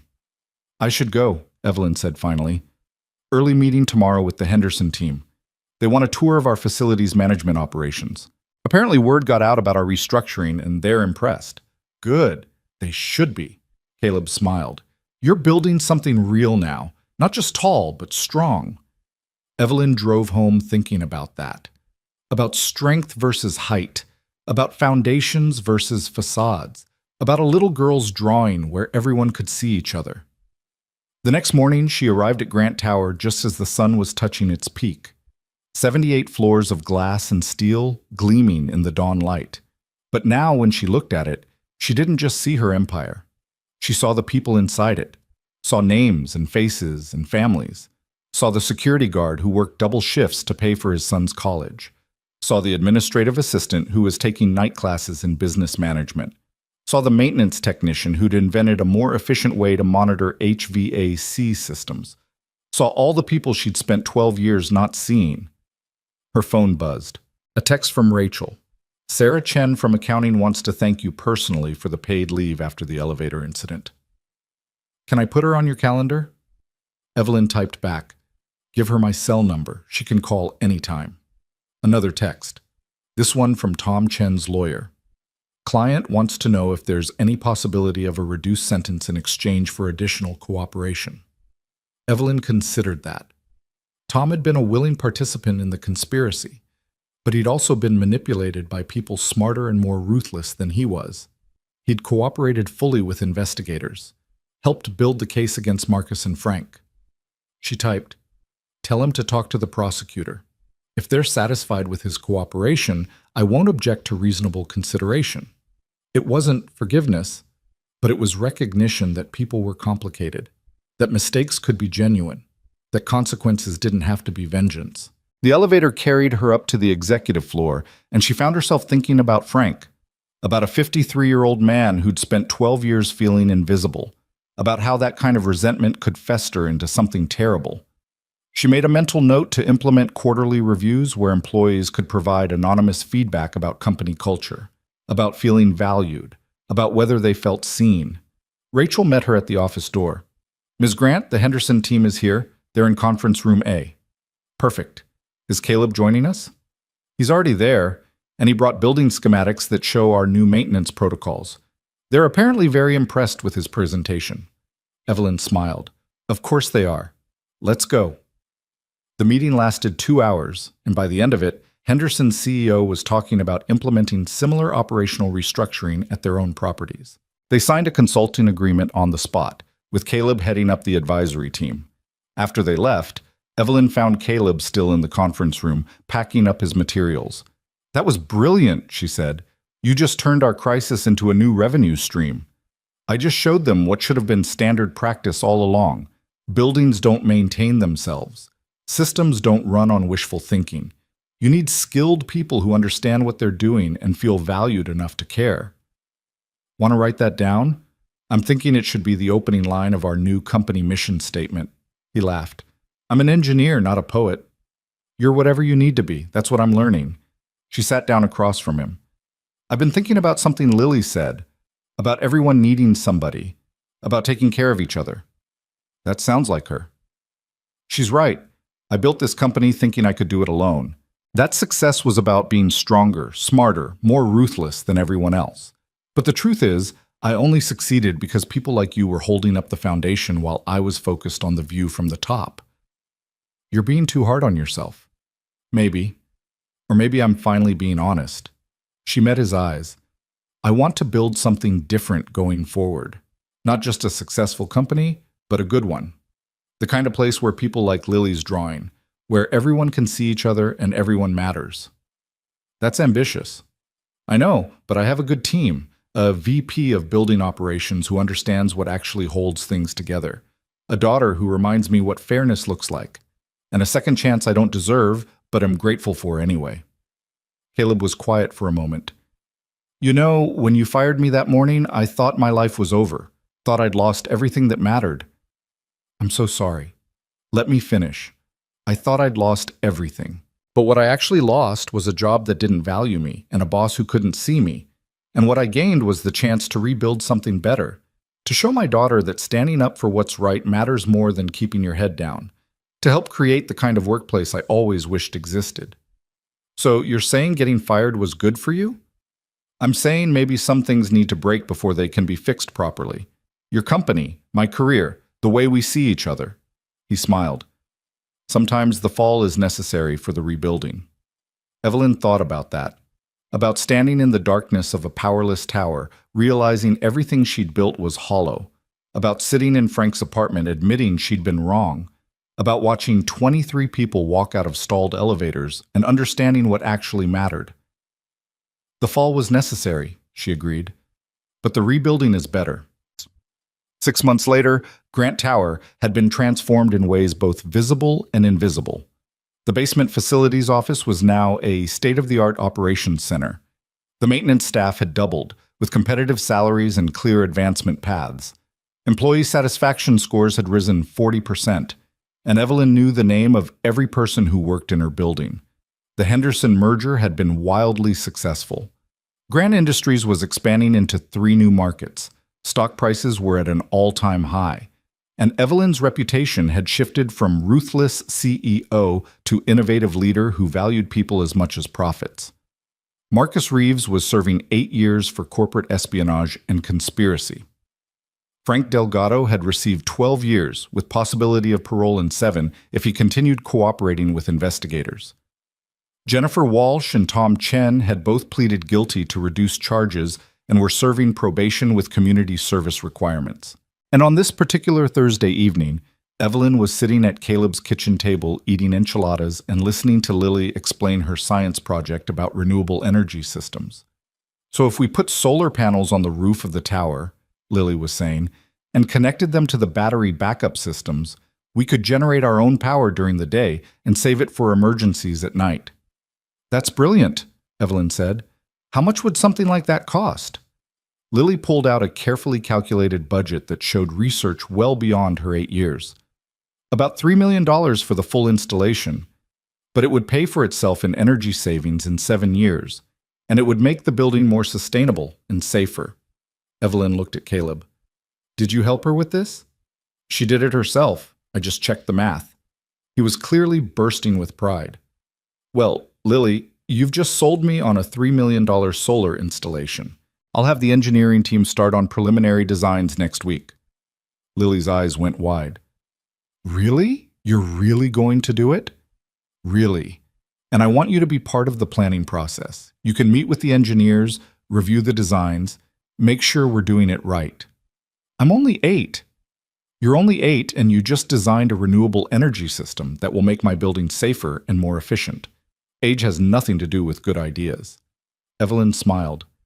Besides, in 10 years when you're ready for college, I want you to remember that Grant Industries takes innovation seriously. Maybe you'll come work for us. Maybe, Lily said seriously, but only if you promise to keep seeing people, all people, not just the ones in the tall offices. I promise. And if I ever forget, I'm counting on you to remind me. After dinner, after Lily had gone to bed and Caleb walked Evelyn to the door, he said quietly, "You didn't have to do that. The solar panels, the consulting role for Lily, you've already done so much. I didn't do it because I had to. I did it because it's a good idea, and because your daughter is remarkable, and because—" Evelyn paused, choosing her words carefully. "Because you changed my life, Caleb. Both of you. You showed me what I was missing, what actually matters. I'm not the same person I was 6 months ago, and I'm grateful for that. We're grateful too. For the job, the opportunities, the chance to be part of building something good." He smiled. "Lily thinks you're a superhero, you know, someone who made mistakes but fixed them, who learned to see people and made the world more fair. I'm not a superhero. I'm just someone trying to do better. That's what heroes are, people who try to do better even when it's hard." Evelyn drove home thinking about that, about heroes and villains and the space between, about little girls who believed in fairness and fathers who taught them the world could be good, about towers built on foundations of people who mattered. She thought about the badge that had hit the marble floor 6 months ago, and how that single moment had led to everything changing, how being humbled had taught her humility, how losing control had shown her what was worth controlling, how the man she'd fired had become the person she trusted most. Grant Tower stood against the night sky, 78 floors of glass and steel. But now when Evelyn looked at it, she saw more than her empire. She saw Sarah Chen going home to her family, saw the security guard whose son had just gotten into MIT, saw the maintenance technician whose efficiency innovation had saved the company $2 million, saw Caleb in his new office, building systems that would keep everyone safe, saw all the people who'd been invisible becoming seen. Her phone buzzed. A text from Lily. "Thank you for believing in my project. Daddy says I should always remember that smart people listen to good ideas no matter where they come from. You're smart, Miss Grant." Evelyn typed back, "You're smarter, Lily. And someday you're going to build something amazing. I can't wait to see it." The response came immediately. "I already am building something. Daddy and I are building a world where everyone matters, and you're helping. That makes us a team." Evelyn smiled, her eyes unexpectedly wet. A team. She'd built an empire alone and nearly lost everything because of it. Now she was building something better, not alone, but together with people who'd taught her what actually mattered.